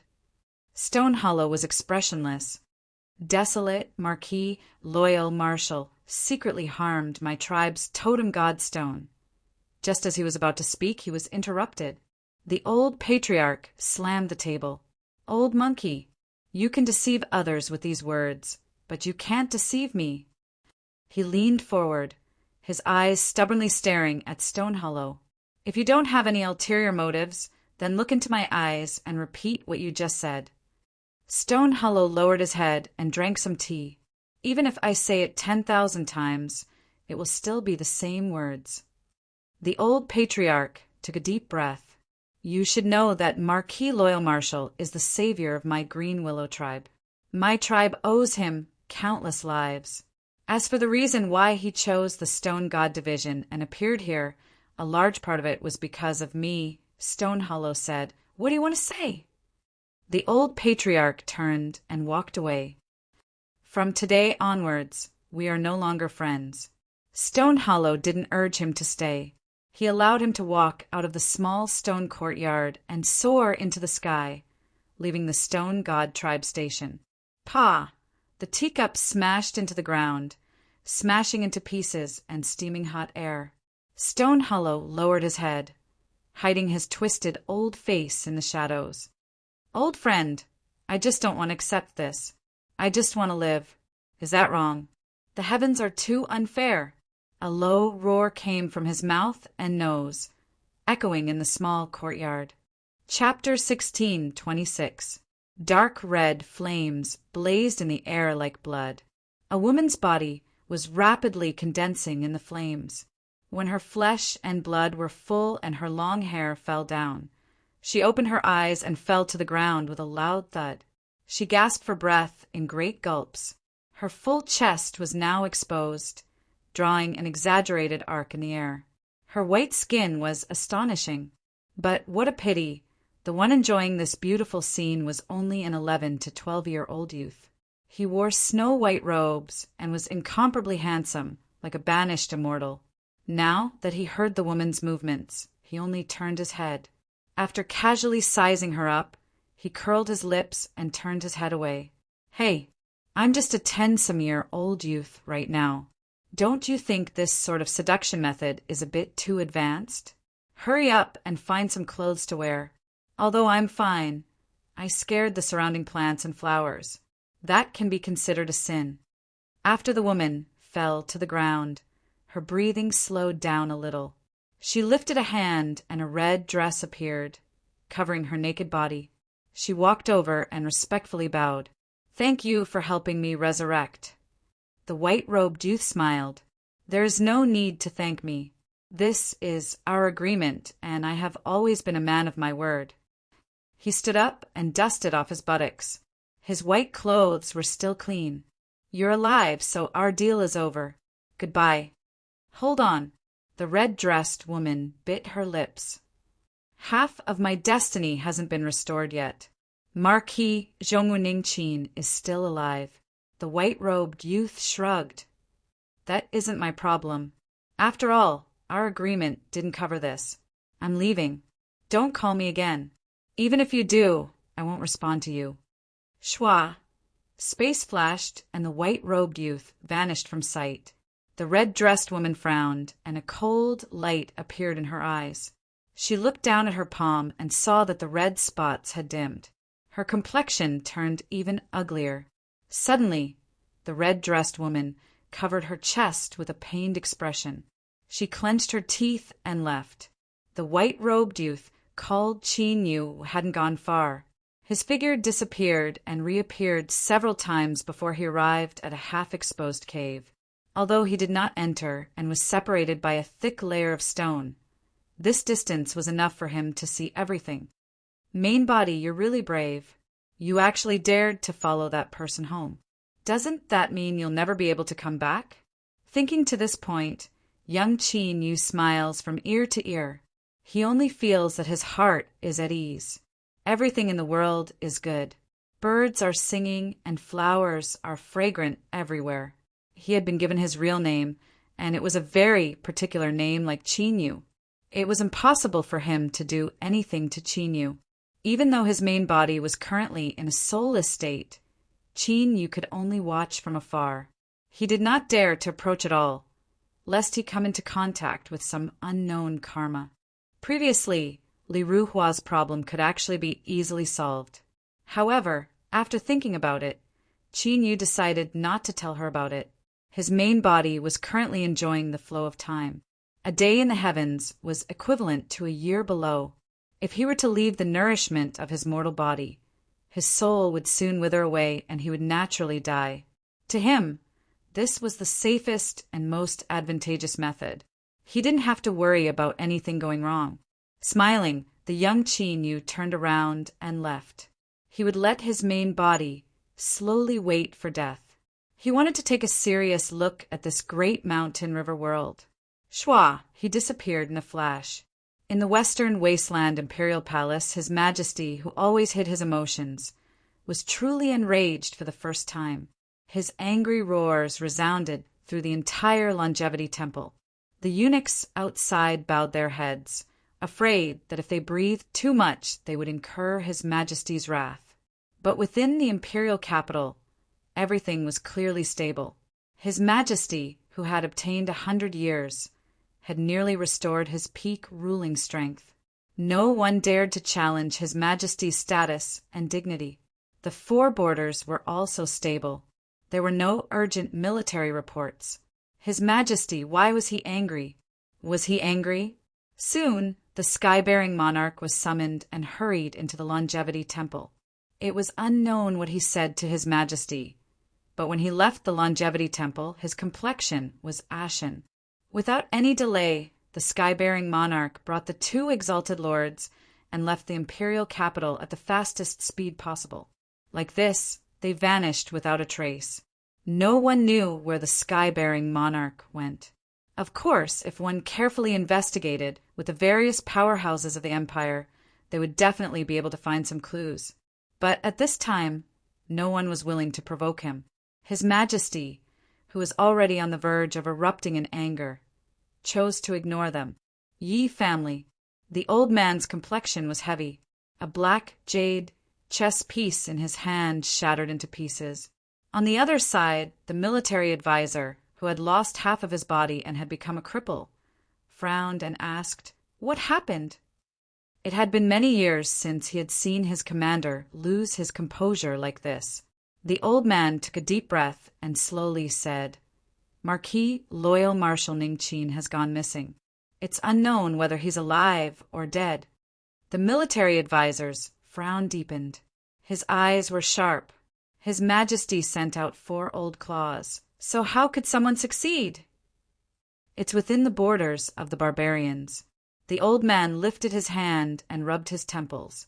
At this time, his old face had already returned to tranquility. When a person lived for a long time and experienced enough wind and rain, they would naturally develop a valiant mind and shrewdness. The military advisor let out a long breath. It's time to pull back. If Marquis Loyal Marshal really dies, the Yi family won't fall. You taking the initiative to pull back is different from His Majesty reminding you afterwards. The old man nodded. You're right. Then let's slow down and take a look. He loosened his hand, allowing the chess pieces to scatter to the ground. His eyes were ice cold. In the end, I still underestimated Yi Bohu. His head was still dizzy, but it was much better than before. After an unknown amount of effort, he could finally see a blurry light in front of him. He was going to wake up. He was going to wake up. His heart stirred with excitement. Then the voice in his ears became clear. "Qinyu, if you don't wake up, you really will die." Shua.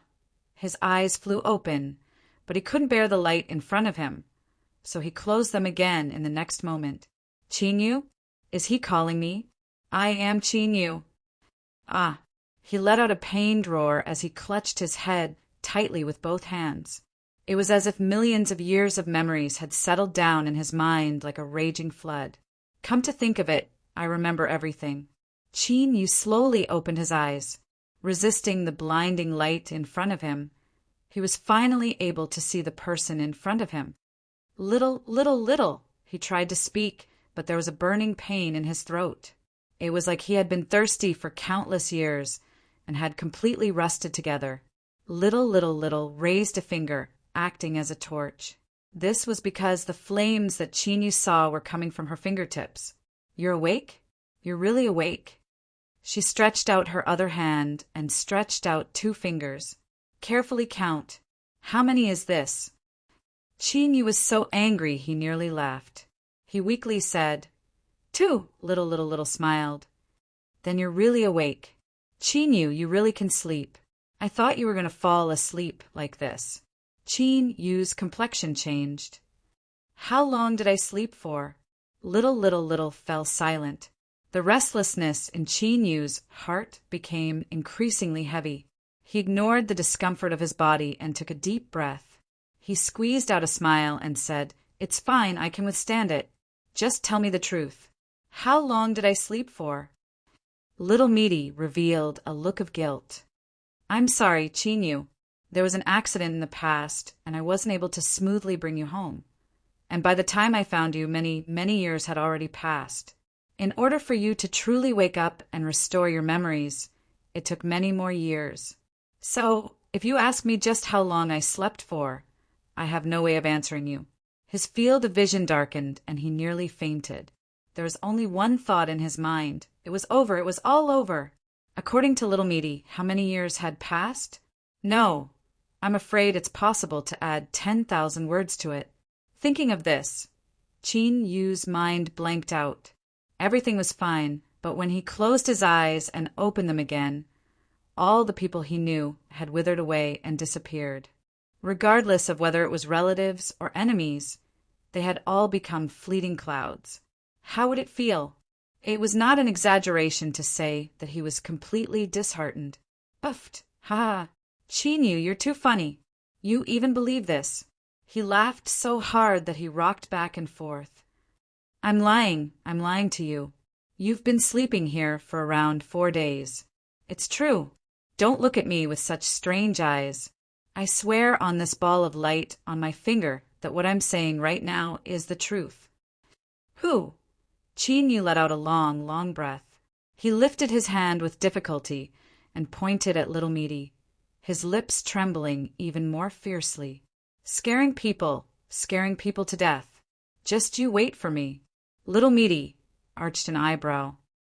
Oh, young Master Qin, you've learned to hold a grudge against me? Could it be that you don't remember where you are right now? Humph, humph. Let me tell you, this is my home. If I don't let you leave, then you can only obediently stay here and accompany me until the end of time. Do you understand? Qin Yu's intuition told him that Little Meaty wasn't lying. If she wanted to, she really could keep him here forever. As they said, a wise man didn't fight when the odds were against him. Qin Yu lightly coughed and tried to move his body. He felt much better and slowly sat up. I was anxious for a moment. Miss Meaty is magnanimous and magnanimous. Please don't lower yourself to my level. Little Meaty coldly sneered. She yawned and turned to sit down. Speak. How do you want to save me? Let me tell you. After I came back, I should have gone to sleep. I've been waiting for you all this time, and I'm feeling very uncomfortable. Hurry up and explain yourself. Qin Yu thought for a moment. A strange expression crossed his face. After a moment of hesitation, he said, I have a great sun in my hand. In all honesty, these were absolutely her original words. But as for what they meant, he really didn't know. And in the situation at the time, he had been pressed for time and didn't have a chance to ask. But Little Meaty seemed to directly understand. Her eyes widened, and she earnestly looked at Qin Yu several times. It was unknown whether she was putting on an act or if she really did see something. She nodded in understanding. So that's how it is. Then perhaps there really might be a chance to leave this damned place. She reached out a hand and patted Qin Yu's shoulder. Qin Yu, then I'll leave myself in your hands. You must do your best. After she finished speaking, she gestured with her hands and then lay down where Qin Yu had just been sleeping. In almost an instant, she fell into a deep sleep. Puff! The flames were extinguished, and everything around them fell into absolute darkness. But luckily, darkness was one of Qin Yu's sore strengths to begin with. Although the darkness here was different from the outside world and was much richer, he could still just barely see his surroundings. His eyes fell on Little Meaty's face.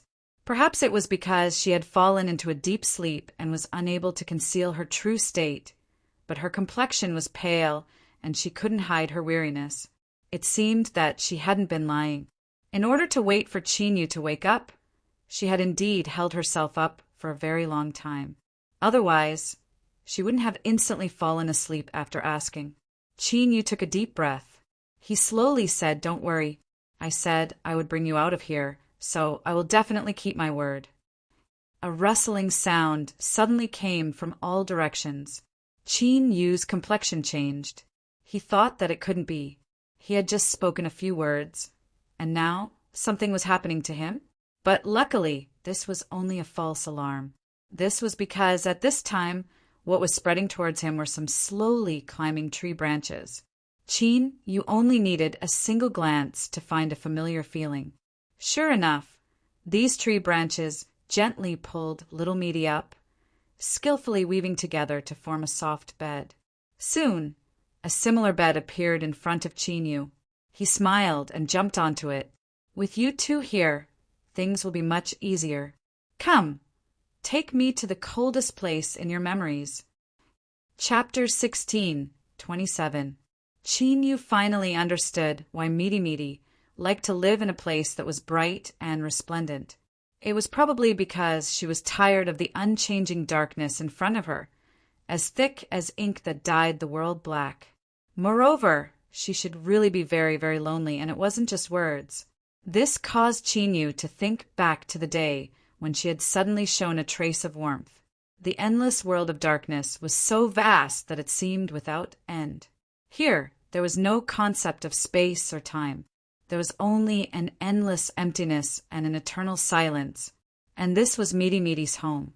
She had lived here alone for countless years. No wonder when she first arrived in this world. Even in the wilderness, Midi still looked at it with great interest. She even said that she wanted to plant trees and vegetables and enjoy life. So to her, that was already a great enjoyment. Chinyu lay down on a soft bed woven from tree branches. He casually turned over, and they immediately adjusted themselves into the most comfortable position. It wasn't that the two trees were too flattering, but that after coexisting for countless years, this had already become their instinct. Considering it from this perspective, the cooking skills of the Root People chefs were probably simple. Because they had done it too many times, they had slowly reached the peak of perfection. Chinyu let out a long breath. Indeed, in this world, everything had a cause and effect. Everything he saw had its origin. He crossed his legs, not because this position was comfortable, but because he needed to constantly shake his legs to prevent himself from becoming absent-minded. This was because this place was a bit strange. If a person stayed here for too long, it was easy to feel as if their brains had become rusty, and sometimes they would forget how to think. Chinyu would occasionally notice this, and he would be on guard against it. He always felt that he couldn't really fall into this. Otherwise, there would be great trouble. He was seriously thinking about a few things. First, his current state. It wasn't that Chinyu was selfish and only cared about himself, but that there had to be an order to everything in this world. Midi had fallen into a deep slumber. If he wanted to wake her up and then smoothly leave this place, he could only rely on Chinyu's efforts. If there was a problem with himself, then that would be the true problem. Everything would be over. How to say this place was indeed mystical. Chinyu had entered this world of darkness in his soul state, but now he didn't feel any discomfort at all. He felt that his soul was solid, no different from his mortal body. There was a high chance that this matter was related to Midi. This was because Chinyu could clearly feel that in this world of darkness, his soul was in a state of constantly losing strength. But now his soul was in a state where it was as stable as his body, causing this loss to be greatly reduced. In simpler terms, Chinyu could persist here in his soul state for a longer period of time. Of course, even so, he would still try to open this world of darkness as soon as possible. He didn't know why, but in this darkness he felt a bit restless. The second thing was to search for the so-called coldest place in this dark world. In truth, the concept of coldest was more of a feeling on the level of the mind and soul. As the saying goes, extreme yang generates yin, and extreme yin generates yang. Only by finding a suitable place could one achieve twice the result with half the effort and increase the success rate to the highest. Right now, he was on the path of searching, and little Midi's 2 trees were very useful. As for the third matter, Chinyu didn't know if it was true or not. After little Midi fell into a deep slumber, he felt a gaze quietly fall on him. It was extremely indifferent, without the least bit of emotion, but it caused a great deal of vigilance to rise up in his heart. He focused his senses to sense, but found nothing. Chinyu almost thought that this was just an illusion born from suppressing his mind in the darkness. But his intuition told him that it wasn't an illusion. Then he could only be more cautious. The only good news was that these 2 great trees had accompanied little Midi for countless years in the darkness. They clearly had a rich exploration experience in this world of darkness. As time passed, Qin Yu could clearly feel the temperature of this world of darkness decreasing. He took a deep breath and sat up straight. He rubbed his hands together and looked forwards. Now that the direction was correct, all that was left was a matter of time. The once encampment of the Stone God tribe was now in ruins. The large and small stones that had been piled up on the ground had all been dug up and divided up. Besides the occasional broken wall, it was hard to imagine that a powerful barbarian tribe had once existed here. After the totem god Stone perished, tribe leader Stone Brave's whereabouts were unknown.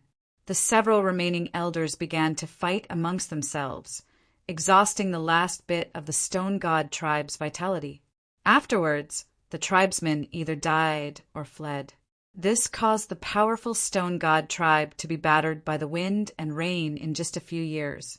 Several barbarians from small tribes were constantly rummaging through the ruins of the Stone God tribe encampment. As the saying went, a starving camel was still bigger than a horse. Although the Stone God tribe had been completely destroyed, there might still be some good things that had yet to be discovered. For instance, those crushed stones that had absorbed the aura of the totem god stone. Each one was an excellent refining material. It was said that several days ago someone had inadvertently found a piece the size of a child's fist.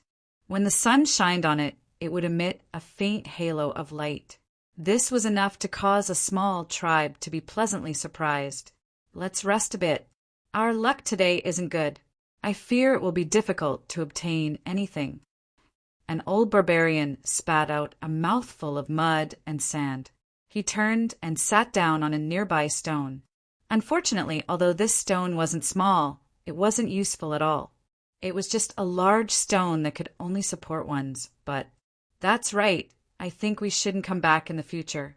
The Stone God tribe is too poor. There isn't even a single good thing left behind. Several barbarian juniors complained. The old barbarian took out his smoking pipe and took a deep puff. He sneered, "Do you dare to say it now? If it was a few years ago, even if you had 800 times the courage, would you have dared to say half a word?" Several barbarian juniors shrunk their necks, a look of resentment on their faces. The Stone God tribe was a great tribe that ruled over 10,000 miles. Just the vassal tribes alone numbered over 100. The small tribes that they came from didn't even have the qualifications to carry shoes for others, let alone gossip about them. If they dared to do so, then they were truly tired of living. "Uncle, everyone in our tribe knows that you have always been the most well-informed. Do you know what happened to the Stone God tribe? How did such a powerful tribe completely decline in just a few years?" A junior barbarian said with a smile. He wiped his dirty hands and came over to massage the old barbarian's shoulders. The others also widened their eyes, revealing curious expressions. They had long wanted to know about this matter. They had asked before, but they didn't get any reply. For such a big matter, even if they only knew bits and pieces of it, it was enough for them to go back and brag about it. Then they could exaggerate and say how they were at that time. Who knows, they might even be able to shock some inexperienced girls. That would be great. The old barbarian sneered, but his reaction made the eyes of several barbarian juniors brighten. He didn't directly refuse, which meant that there was hope. "Uncle, just say it." "That's right. The Stone God tribe has completely declined. Even if you tell us, there won't be any trouble. Our mouths are sealed. Even if you reveal the heavenly secret, we won't say a word." The old barbarian sneered, his face full of disdain. "I've seen you guys since you were young. All you know is how to shit. What's the use of saying these words to me?" He took 2 more puffs and spat out a thick, spicy smoke. "But there's one thing you guys are right about. The Stone God tribe has completely fallen. There are some things that can't be considered karma by saying them." He cleared his throat and spat out thick phlegm. The old barbarian pointed at the ruins in front of him. 5 years ago, the Stone God tribe invited the desolate Marquis, Tongwu, to help the totem god stone advance. But Who would have thought that it was a trap? At least 4 sides joined forces. Some wanted to kill people, some wanted to chase people away, and some wanted to live for a few hundred more years. Those who were killed did not want to die. Those who were chased away did not want to leave, so there was a conflict. The result was that whoever went to the Stone God tribe would be unlucky. The Stone God tribe became men with their spines broken. They could only lie on their beds. If there was no accident, they might not have died. After all, it is hard to find such an obedient dog like the Stone God tribe in the barbarians. The old barbarian's lips curled up, revealing a trace of disdain. It was a dark and windy night. For sneaky old cripples sneakily attacked the totem godstone that was about to come back to life. After paying a price, they completely shattered its vitality. Therefore, the Stone God tribe is finished. Shurgon escaped and struggled at death's door, but he is like a grasshopper after autumn. No matter how hard he struggles, he can only live for another 3 to 5 years. I'm afraid he will die soon. The eyes of the group of young barbarians lit up as they listened. They thought that their uncle was indeed worthy of being a famous talker in the tribe. His words were full of mystery, but the key point was that they sounded like the truth. This was not a loss at all. If this were to spread out, it would definitely scare many people. Looking at the faces of these boys, the old barbarian knew what they were thinking. He laughed and said, "Fuck off, fuck off. Hurry up and look around. We won't take your achievements and leave." The group of young barbarians giggled as they left. The old barbarian picked up a smoking pipe and took a few more puffs. He narrowed his eyes and slowly exhaled smoke. "You brought this upon yourself. You can't live, you can't live." At this time, the several young barbarians that left didn't see the stone that the old barbarian was sitting on. There was a pained expression on its face, a pleading look in its eyes. The old barbarian looked down at him, his expression particularly calm. "That's right, I'm talking about you. Hurry up and die. I'm waiting to pick up some treasure." After waiting for some time, he saw that it was getting late and that the stone he was sitting on didn't show any signs of cracking. The old barbarian became a bit impatient. After a moment of hesitation, he picked up his smoking pipe and used the copper pot to strike the stone. Kacha! The stone cracked open. The face that appeared on its surface, filled with despair and unwillingness, completely vanished. "Ayo, my butt!" The old barbarian stomped his feet and cursed. Then he bent down and picked up a palm-sized stone that seemed to be made of crystal. "Treasure! Treasure!" Just as he shouted these words, he hurriedly covered his mouth and kicked several young barbarians that were trying to catch up. "Look at your mothers. Hurry up and leave. If you stay here, you'll die." The old barbarian jumped onto the wooden cart. The several young barbarians pushed and pulled him away like a gust of wind. The old barbarian crossed his arms and turned to look at the ruins of the Stone God tribe station. His eyes were indifferent, without any emotion. From this moment on, the curtains were drawn. The Stone God tribe had vanished into thin air.